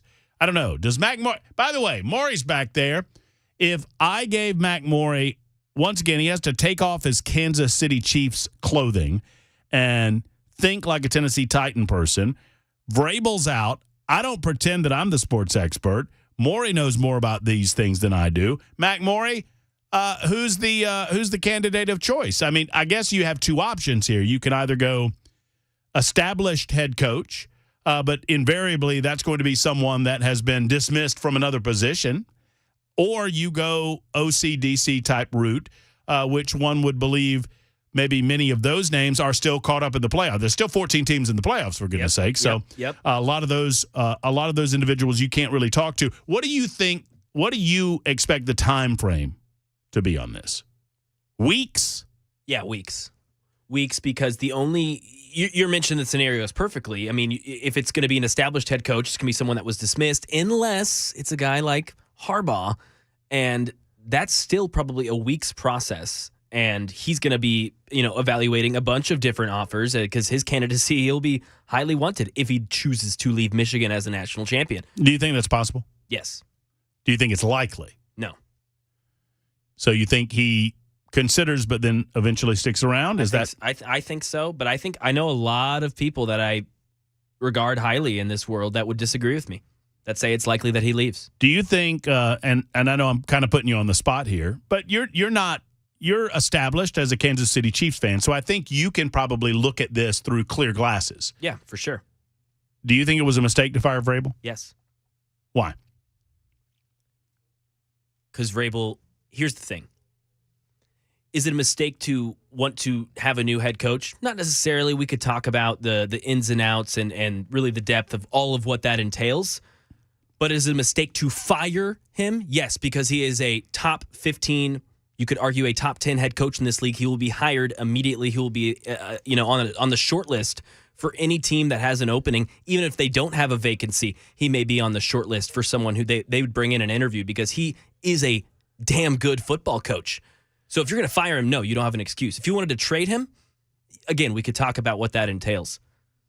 But no, firing him, I don't see an excuse for this. Mike Vrabel has been the head football coach of the Tennessee Titans since, 2018? Yeah, 6 seasons. 6 years in the league. His head coaching record is, I don't know, man. It's 54-45. So looking at, and I understand that. One could argue that a couple of those years, the last couple of those years, have been marred with injury. Yep. And I would be accepting of that. And roster mismanagement. And so you feel like it was more of a general manager issue rather than a coaching issue. Absolutely, man. And you give the guy one more year with Rand Carthon. Yeah, absolutely. You look at these drafts these past few years with John Robinson, who was fired after the debacle of the A.J. Brown trade. They haven't brought in talent in rookie classes, like actual guys who have made it past their rookie contract since 2018. I think there's 2. There's just not. They're cutting guys on rookie contracts regularly. You cannot sustain success in the NFL with that. Look at what Vrabel's done. He went 54-45, like you said. That's the 12th best record in the NFL in that time span. That's with Marcus Mariota, Tannehill, Blaine Gabbert, Malik Willis, Josh Dobbs, and a rookie quarterback, Will Levis. Lost to the Chiefs, your Chiefs, in the AFC Championship game in 2019. Was at that game. Lost to the Ravens in the AFC wildcard game the year following in 2021. Of course, I was here for a month when this game happened. Lost to the Cincinnati Bengals in the AFC divisional game. And so his coaching record in the playoffs, 2-3. And obviously has gone downhill over the last couple of years. 7-10 record in 2022, 6-11 record in 2023. A lot of debate as to whether or not this was the right move, but of course, Amy Strunk-Adams not shying away from a change in leadership at the head coaching position of the Tennessee Titans. So there's that going on, and we cover that right off the top with Rhett Bryan. He is the executive producer and one of the voices you hear on the broadcast alongside Mike Keith and Coach Mack weekly. If you choose to listen to Titans Radio, he's with the Titans Radio Network. That led off the show. We had Scott Sapicki moments ago, along with Gino Bolso, talking about the General Assembly and their desire to see the Covenant Manifesto released and to press on the powers that be to release it at least to the legislature so they can make appropriate decisions about safety concerns in the state of Tennessee and the potential for stopping tragedies like occurred less than a year ago. In hour number 2, we're just all over the place. Also in hour number 1, I shouldn't say in hour number 2, that was in hour number 2. In hour number 1, we spoke to Andy Ogles, who is now being accused by what I would consider a partisan hack group of mismanagement of his financial disclosures. They are filing with the Office of Congressional Ethics, which is an independent agency created by the U.S. House of Representatives to review any allegations of misconduct and, when appropriate, refer those matters to the House Ethics Committee. The Campaign Legal Center was founded in 2002 by Trevor Potter, who is a former commissioner on the Federal Elections Commission and has consistently gone after Republicans since such time as he created the Campaign Legal Center. He is his focus seems to be directed one way and one way alone. Now, maybe you can point to me one off of an issue. I don't know of any where he went after Democrat candidates or he challenged things that would open up our free speech abilities to participate in the election process, but it doesn't seem that way to me. On a cursory glance at his Campaign Legal Center, it seems to be a much more partisan organization that some entities in this town would have you believe, like News Channel 5. But why wouldn't Phil Williams believe that this organization, the Campaign Legal Center, was nonpartisan? I'm referring to a story written by Phil Williams from earlier today. He called, nonpartisan watchdog group. Sure, I understand that they want you to believe they're nonpartisan and they file in that fashion, but actions speak louder than words or 501c3 filings. And their actions indicate to me that they are most certainly one-sided in terms of how they aggressively apply the law when it comes to financial disclosures and campaign ethics. Phil Williams is one-sided too. He points to the exception that he claims proves the rule that he's nonpartisan, but nobody really believes it, Phil. If you were nonpartisan, you would respond to my request that you look into Representative Justin Jones for his assistance in covering up a sexual assault in the summer of 2020 outside of the Tennessee State Capitol, an assault that was witnessed by multiple individuals, all of whom were convinced to be quiet and not tell the police by Justin Jones, who then eventually became a sitting representative in the city of Nashville. 214. So there's all of that going on, and then this out of Washington, D.C. The Pentagon has acknowledged shortfalls and a lack of transparency after waiting days to inform, well, anybody about the fact that the Secretary of Defense apparently underwent prostate cancer treatment on December 22nd, and then had complications from that treatment on January 1st that led him to go into the ICU, and nobody was told in the White House until like 3 days later. Now, it was Shakespeare that originally said it, but it was Andy Griffith who said it when I first heard it on the Andy Griffith Show.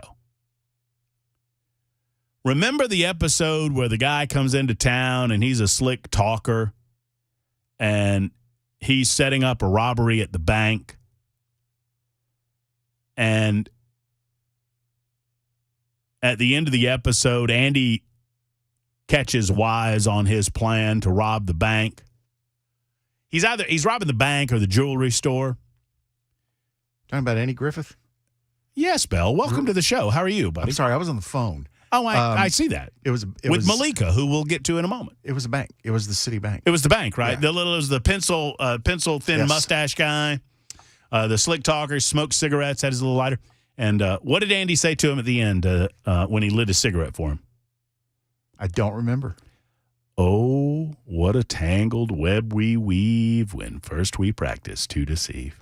Sounds like something Andy'd say. Yeah, it's originally William Shakespeare who wrote it, and Andy repeated it, and that's where I first learned it. And I would suggest, oh, what a tangled web we weave when first we practice to deceive. I don't know why the Department of Defense decided that they were going to dismiss what Lloyd Austin went through as elective surgery. Tell me that I'm not making more of this than I should. Yeah, 4209 says, Joe Biden. Who the hell's Lloyd Austin? That's probably about right. Who's Lloyd Austin? Austin, Texas? Texas Rangers? What? I don't understand. That's Lloyd, Christopher Lloyd, Back to the Future. Back to the Michael J. Fox, Parkinson's disease. I have Parkinson's disease? I think I have Parkinson's disease. I just pooped myself. I'm Joe Biden. Corn Pop is a bad dude. I mean, right? Just word association with this guy. Corn Pop was a bad dude, I'm told. Of course, Corn Pop's no longer here to defend himself, so I'm going to reserve judgment until I talk to Corn Pop there, Joe. Why didn't the president know? And why were we lied to? Last I checked, a procedure regarding prostate cancer is not an Am I wrong here? Is there something I'm missing? They initially, when they got caught, the press caught them, okay? Lloyd Austin had to go into the ICU. Otherwise, we never would have known that we were largely absent our Secretary of Defense for a couple of weeks in December. Okay?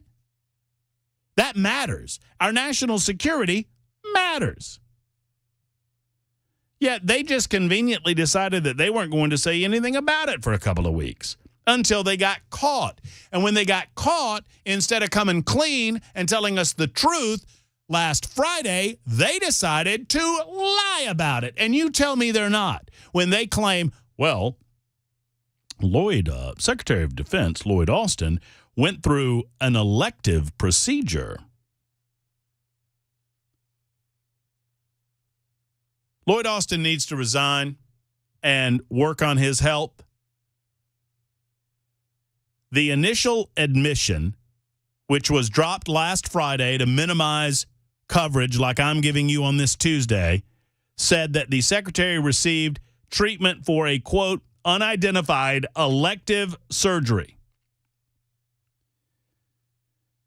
He eventually had complications as a result of said surgery, had to go back to the hospital, had to be administered or admitted to the ICU.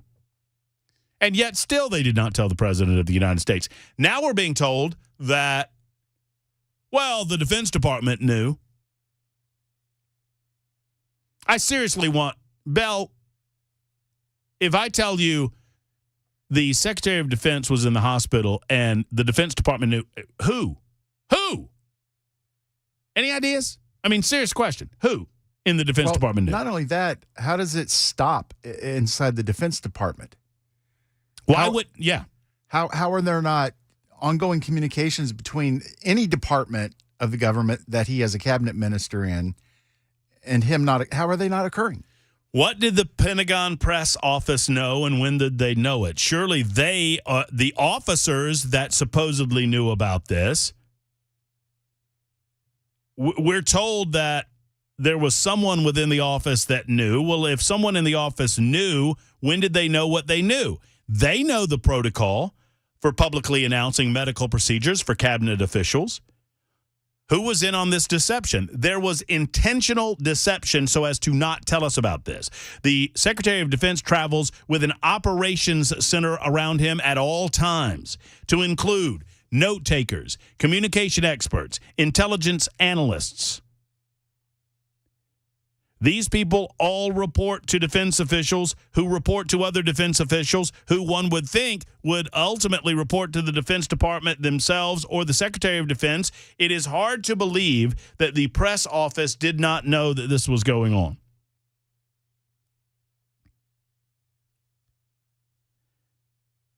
U.S. Air Force Major General Pat Ryder held 2 press briefings during his hospital stay. He could have provided updates on his condition from behind the podium, yet he chose until today to provide any update on his condition. Did he know? I did not hear the press conference. He might have answered that question today. Secondarily, and more importantly, what did the president know and when did he know it? And if he did not know this information, why did he not know it? The Secretary of Defense has power and control over the most sensitive and essential information of almost anyone on planet Earth. I am not overstating the case. Let me say it again. The America's Secretary of Defense, as appointed by our Commander-in-Chief, the President of the United States of America, has in his head and at his fingertips the most sensitive information on planet Earth. He makes decisions on behalf of this country that can kill people. He represents American authority militarily around the globe. He runs that show at the Pentagon. So don't talk to me about privacy. With that level of power and responsibility becomes a level of responsibility to be level with the American people and by extension the people of the world. The American people get to know when Lloyd Austin is on vacation. We get to know when he's had an elective procedure, and we get to know if he has prostate cancer. The American people get to know that. At least we should. The American people get to know when our Secretary of Defense is in the hospital. But he's a Democrat, so these rules don't apply, or at least he is a part of a Democrat administration, so these rules don't apply. And Joe Biden didn't know. Joe Biden doesn't know when he goes poopy. But somebody did. And I want to know who.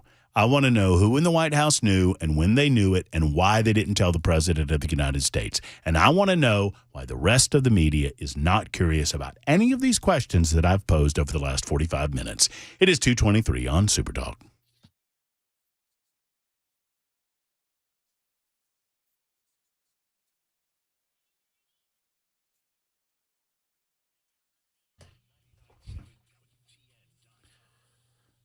You know, when it comes to large home repairs, sometimes we just don't want to see what's right in front of us, especially when it comes to your home itself. Hey, friends, it's Matt Murphy for USS, United Structural Systems. Let me answer a couple of questions for you because I've had these questions posed to me, and I love giving answers to questions for people who are concerned about the foundation of their home or waterproofing issues. Waterproofing, let's start there. What is basement or crawl space waterproofing? Waterproofing is a process that protects your basement, your crawl space from water damage. Their system rids a basement of crawl space or crawl space of water to prevent said water damage, and they have a number of different ways that they can do that, to include drainage and sealers, oftentimes both. You talk about crawl space encapsulation or water encapsulation, dehumidifiers, all those sorts of things, all available to you. We're thinking about water quite a bit because we had quite a rain shower coming through over the last 24 hours. Well, if you smell mold, if you smell mildew, if you smell water, if you hear water, then that's a problem, and you need to call USS, United Structural Systems, since 1994. That's right, for 30 years. I've been waiting for a while to say that. For 30 years, they've been assisting people just like you, helping you protect that which protects you and your family, your home. Call 615-488-7855, 488-7855, or go to USSTN.com. USS, they guarantee their best.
We now know what procedure Defense Secretary Lloyd Austin underwent last month and an update on what's become a viral court case. 2:30 Super Talk 99.7 WTN. Thank you much, Mr. Murray. It is 2:27, so we got about 3 minutes to go before we'll hear that update. And you'll also get updated on the latest on Michelle Obama. Michelle Obama's talking out, and she's got a few things to say about socialism. We'll cover some of those things for you in the coming moments. So I'm sure they're all positive. Oh, yeah. Well, I mean, no, well. She had a few things to say about trickle-down economics and the like. By the way, the fence worked even though that economic theory does not exist. Oh, trickle-down economics? Correct. Voodoo economics. George W. Bush called it voodoo economics during the primary of 1980. In the meantime, House Republicans have called out Cassidy Hutchinson regarding January 6th testimony. I got that story for you. House Republicans have released their contempt resolutions against Hunter Biden. I got that story for you. And then a driver crashed into the White House gate, according to the Secret Service. Driver crashed into the White House gate yesterday evening. Not long after 6 p.m., a vehicle collided with the exterior White House gate, according to Chief of Communications for the United States Secret Service, Anthony, I can't pronounce that last name. Not trying. Not going there. Anthony G., we'll call him. Old AG. Love that guy. Or gal, depending on his pronouns. I don't know. The statement posted on the X machine says President Joe Biden was not at the White House. Of course he wasn't. Joe Biden's never at the White House. The driver of the vehicle taken into custody, Secret Service investigating the matter of the collision and the motive behind the crash. Secret Service pointed to. All right, how would you do this? Belle, you ready? GUGLIELMI.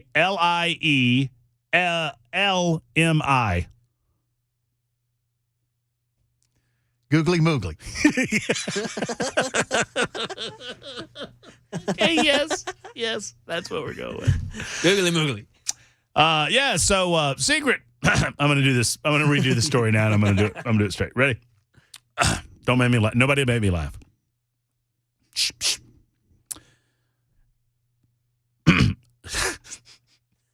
Crap. That's not our fault. That's not our fault. Shh, don't look at me. Don't look at me. Not long after 6 p.m., a vehicle collided with the exterior White House gate, according to Chief of Communications for the White House Secret Service, Anthony Googly Moogly.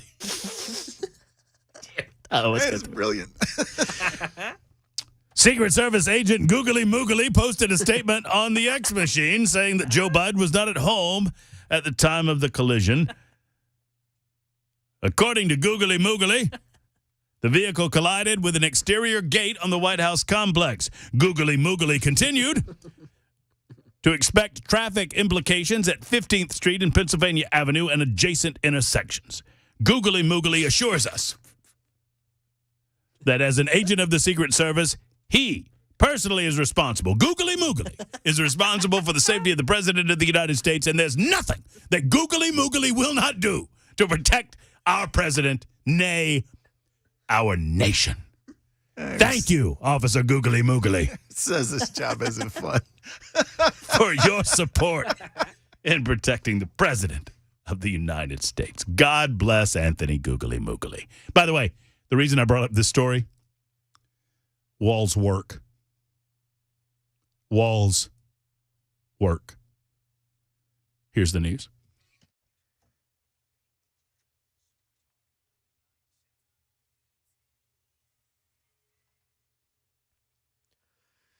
.231 now. I'm Mac Maury with your top stories. 45 degrees in Nashville. Wind advisory still in effect until Wednesday, midnight Wednesday. Weather forecast on the way. 2 minutes. The Pentagon says surgery for prostate cancer was the medical procedure that Defense Secretary Lloyd Austin underwent last month. They're also revealing details about the complications that sent him back to the hospital. Karen Travers. According to a letter from his doctors at Walter Reed National Military Medical Center, Austin was under general anesthesia during the procedure on December 22nd and recovered uneventfully. He returned home the next morning, but on January 1st, he was readmitted because of nausea and severe abdominal, hip, and leg pain. His doctors say the initial evaluation revealed a urinary tract infection. Further evaluation on January 2nd revealed abdominal fluid collections impairing the function of his small intestines. It was treated by non-surgical drain placement. And the man who was seen around the world last week attacking a judge in Las Vegas during his sentencing for battery appeared in court today on new counts from the attack. It came one day after he was in court, finally receiving his sentence in the previous case. Here's Alex Stone. Hello, are you Mr. Redden? Wearing a surgical mask and shackles, Deober Redden appeared in front of a new judge on a list of charges stemming from his attack seen on video that went viral as he jumped, flying over the bench of Judge Mary Kay Holthus last week. The new judge laying out the many new counts. Count 1, attempt murder, victim 60 years of age or older, a felony. Redden will not be able to post bail because he's already in jail in the previous battery case he was being sentenced for when he was seen attacking the judge. And that is the latest news. Weather's next. I'm Mac Maury, WTN News.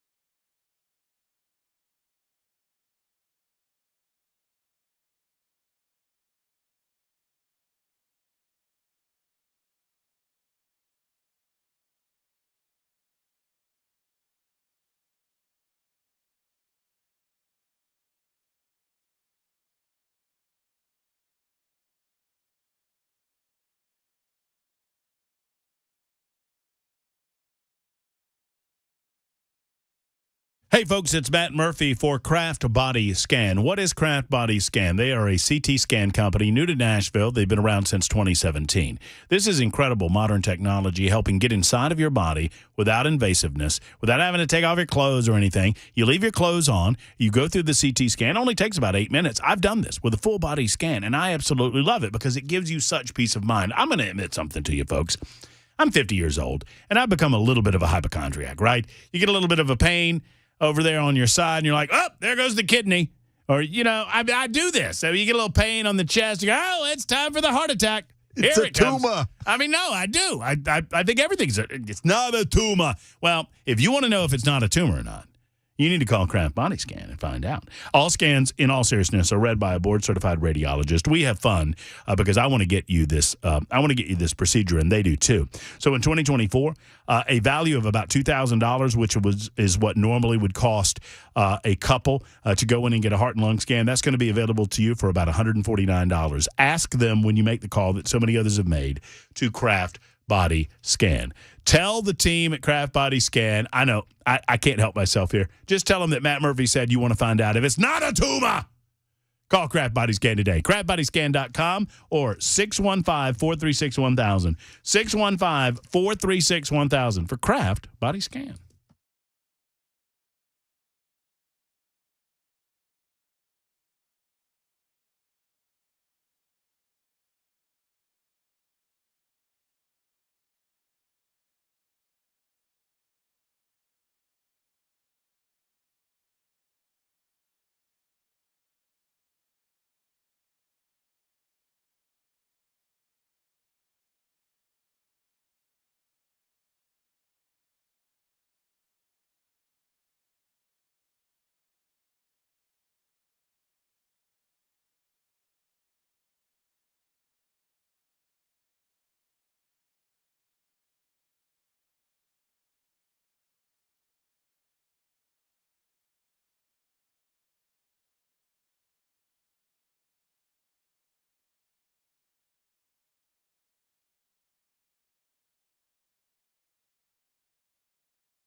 Super Talk 99.7 WTN.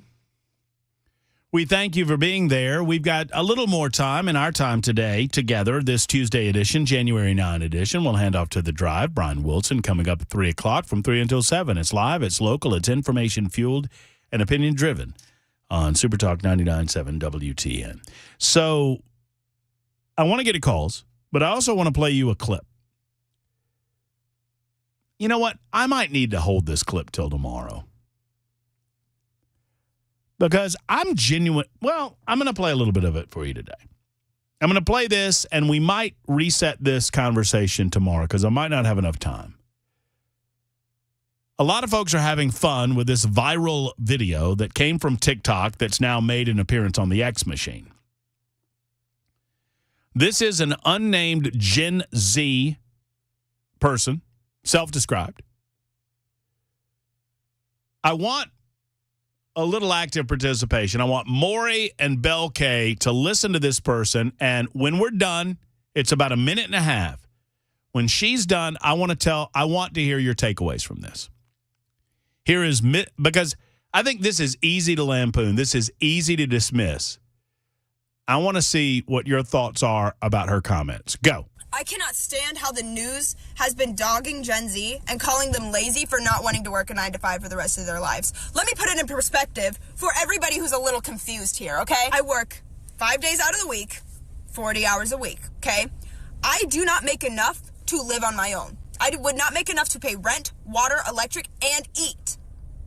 All by myself. I would not be capable of doing that. 20 years ago when you were getting started, you could live on your own.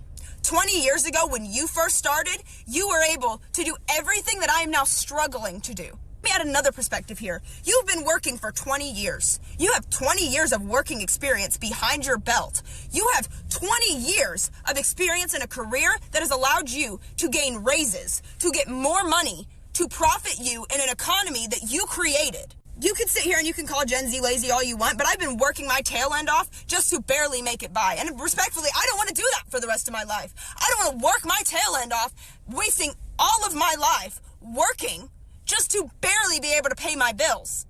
And that is what you created, not Gen Z. We're just here getting started. You've been doing it for the last 20 years. You tell me how it got ruined. We can sit here and we can call Gen Z lazy all you want, but you let the economy turn into what it did. You let it all run to hell. And now it's Gen Z's fault because we don't want to work to fix your mistakes. I think it would be very easy to lambaste this woman. Very easy. I don't want to lambaste her, but she's an absolute idiot. Yeah, there's some things in there that I could point to. Maury, what are you're closest to, you might be Gen Z for all I know. Technically, I am, yeah. Are you Gen Z? Technically, I think so. 98. I think it's right around the cutoff. You're doing better than old girl here, I think. I don't know. She's working, and in full disclosure, I think that her schmuck indicates that she works at Walmart, which means she's probably paid, I don't know, depending on where. I don't know what their floor is, but I would think $13, $14 an hour is probably a fair. I think Walmart has a minimum of 15. I was going to say 15 or 16, yeah. Okay, so $15 an hour. Your takeaway from that comment, Mac Moore? Anything? I mean, it doesn't have to be anything. I mean, I get some of where she's coming from, but I think she's, got a lot of her anger based in the wrong areas. Yeah, there's a number of things. I mean, it is hard. The first thing that I would say is this, and kind of in her defense, because it's easy to try to help her understand that 3 years ago, 4 years ago, the economy wasn't exactly like the economy is now. Prices of goods weren't exactly where they were now. But when you're dropped into the workforce, all you know is the workforce you're dropped into, right? Yeah. So I kind of forgive her of that. But then I don't forgive her from ignoring that reality and then assuming that she knew exactly what was going on 20 years ago, which she doesn't know exactly what was going on 20 years ago. Belle, any takeaway? She completely ignores the fact that right now she's at the start of her work life. Mm-hmm.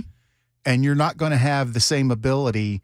Well, you shouldn't have the same ability 20 years from now that you had at the beginning. It should be a lot greater. It should be a lot more experience. And that experience is going to gain you, like she said, raises and more, and the ability to do better. And she acts like she should be on the same level as somebody who has 20 years experience. No, honey, you shouldn't.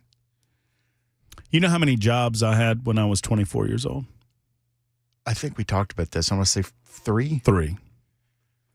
The thing that stands out to me is that, and I understand her frustration, and I think with kindness and understanding, we perhaps can get through to someone like that. I'm glad she's working. I'm glad she's choosing to attempt to be productive. I'm glad she's paying enough attention to be mad. Now, she is naive, and she's young, and some of what she's saying is understandable from someone who is young and naive. What stood out to me is she, emphatically says, I'm doing it. I work 5 days a week, 40 hours a week. If you are so determined to be self-reliant and you're only working 40 hours a week, you're not doing it wrong. There is no God-given right that you're capped at 40 hours a week. If, for whatever reason, you chose not to educate yourself in such a manner by which you get a job that pays enough for a 40-hour work week to make it, you go make it. I'm not trying to apply my world in the mid-1990s to this person's world, but I would say this. When I was a week before my 18th birthday when I left home for college, and that door swung shut. My grandparents, both of them, my grandpa and my grandmother, would have welcomed me back with open arms. But that was not a possibility for me. I did not look at it as a possibility. I spent a total of 3 months of the rest of my life living at my grandparents' house when I came back from a failed marriage in Connecticut. Other than that, I lived on my own because I wanted to live on my own. I worked at a radio station, at a bank, and at a Subway sandwich shop simultaneously. Now, I'm not begrudging this woman for what she's doing. I'm not begrudging this woman for where she's coming from. We're going to explore this a little bit more on tomorrow's show because I think it's very educational. One, you were dropped into the middle of Bidenomics, and I'm sorry for that, ma'am. Number 2, I'm glad you're upset about where the economy is, and you do deserve more, but you have to work for it. You either have the benefit or are smart enough to get yourself educational opportunities that make a better salary when you enter the workforce available to you at the time because they're buying your education, not your experience, or you have to get the work experience and demonstrate the work ethic necessary to get paid that which you claim that you deserve. But if you're just working 40 hours a week, 5 days a week, I don't know how much you want to be independent. And I'm sorry. That's hard, but that's reality. When I started at KDF when I was 18, you could not get me to leave that building. It was, I mean, literally, I would get there at like noon. I'd leave at 4 a.m. because I had to know more. And while I was doing that, I was also working at Ticketmaster and I was working at a pizza place. Mm-hmm. Because to me, it was just, I need to know more. I need to know more. You guys hear me talk often about my grandfather. It's simple. My pa, I used to call him Pawpaw, and he just became Pa. It was P-A-W, and then I kind of shortened it to P-A. My pa taught me everything of value in my life when I was a youngster, with the exception of a few lessons that I learned from my mama and my grandmother, but and just a couple from the cops. Well, yeah, that's true too. My grandfather told me something. Most of the things that he told me early on in my life that I now remember, I didn't understand at the time that he told them to me. One of the things that he told me was a story about him deciding to leave the farm. His father, I've mentioned that my grandfather was 3/4 Cherokee Indian. His father was full-blooded Cherokee Indian. His mother was half Cherokee, and both of them had to literally lie in South Carolina to be able to buy land, and they did. They eventually accumulated 400 acres that they farmed, and for most of their farming life, they did it with mules, but that's another story for another day. My grandfather did not want to be a farmer, much like I did not want to be a mechanic when I was growing up, because that's what my grandfather did. He left home when he was 15 years old and went to work at the sawmill. He lied when he went to work at the sawmill and told them that he was 17 years old, which he was not. He told me that if a man wants to work, he will. And I never understood that until I became a grown-up. If a man wants to work, he will. Can you imagine if somebody tried to pull that in this day and age? A 15-year-old being found out working in a sawmill? I know. The government would be up somebody's butt so fast it wouldn't even... He went to, and he had the names. I wish I could remember them, but we went by later on in life. Real quick story. Later on in life, I went back to South Carolina, to Ellington, South Carolina, or New Ellington, South Carolina. My grandfather grew up in a town called Dunbarton. You can look this up, okay?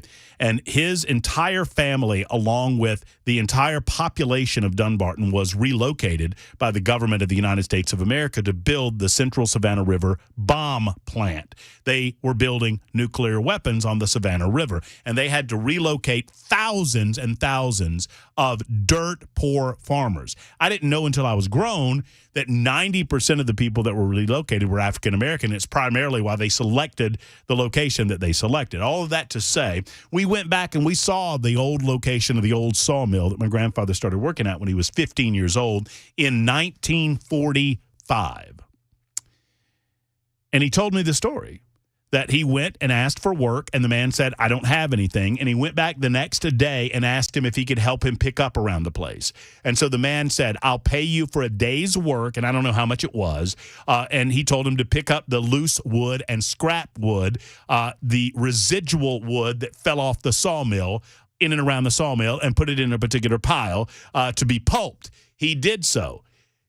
Within a month, my grandfather was offered the opportunity to run the main blade on the sawmill.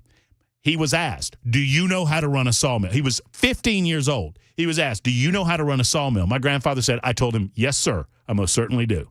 I asked my Pa, did you know how to run a sawmill? He said, nope. I said, what did you do? He said, I went home that night.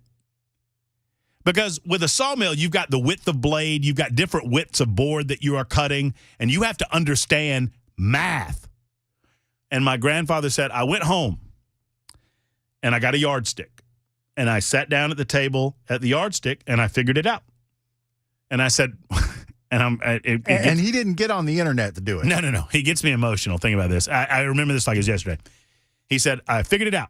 And I said, what do you mean, Pa? He said, I figured it out. I sat there until I understood it.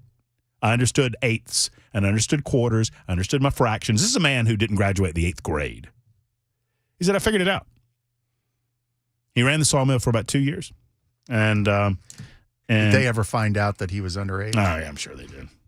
But he didn't. He didn't tell you a story about it. He was dry. I mean, no. He never told me the story about when they found out. But one way or the other. I know this. I know when he left to become a mechanic at the age of 17, and he was going to another company. And the man that ran the saw, he did tell me this. He said he offered to double my salary, and I told him it wasn't about money. It was about what I wanted to do with my life, which is another good life lesson. All right, real quick, got to go. 252, Super Talk 99.7, WTN.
Super Talk 99.7 WTN winding down our portion of the day, cranking up the drive with Brian Wilson in mere moments. Before we get to Brian and find out what he's got going on this afternoon, I want to remind you today is National Law Enforcement Appreciation Day. The graduation ceremony for 18 brand new Nashville police officers got underway about an hour ago. The ceremony happening in downtown Nashville. Thank you to those who put yourself up to service, and let's support the men and women in blue on this Law Enforcement Appreciation Day. We appreciate each and every one of you. I appreciate Brian Wilson stopping by pre his show to tell us what we can expect from 3 until 7. I look forward to the Matt chat each day. Yeah, I like it too. And hey, I look forward to Monday. This should be a lot of fun. We got a little something going on. Now, I don't want to get in front of the parade here. Are you set to announce this? Have you talked about this yet? What's that? Monday. Oh, yeah. We've been talking about it. Okay, good. We're definitely been talking about being in Iowa on Monday, where the high temperature for the day in Des Moines will be -3. And there'll be some politics going on too, but I mean, I don't know which story is more important. So I'm packing my insulated underwear for that. Are you driving, flying? What are you doing? I'm driving because I'm carrying all this radio gear, and I want to be able to do that. So, and I'd like to drop by on your show Monday from there in advance of my show at 3, if you don't mind. Yeah, absolutely. I just sort of give you the lay of land of what I'm hearing and that kind of stuff. So, I love the fact that the company is going, and thanks to the folks at Busy Bee and the Charlie Daniels Journey Home Project for supporting this. Greatly appreciate that. Amen. I got one little story, though, that I found today, and I haven't heard much about it. But and when I saw that, it made my Spidey reporter's senses tingle.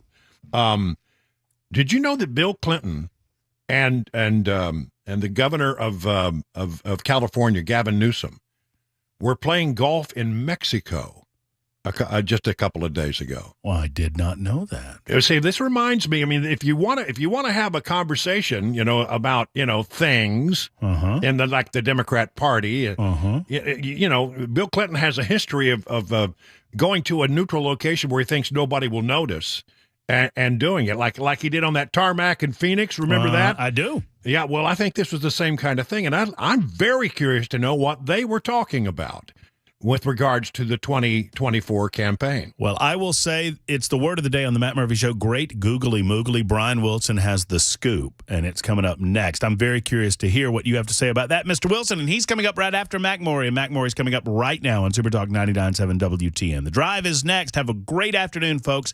Be safe. Keep warm. Rain's coming. Snow maybe later. Brian Wilson's next on Super Talk.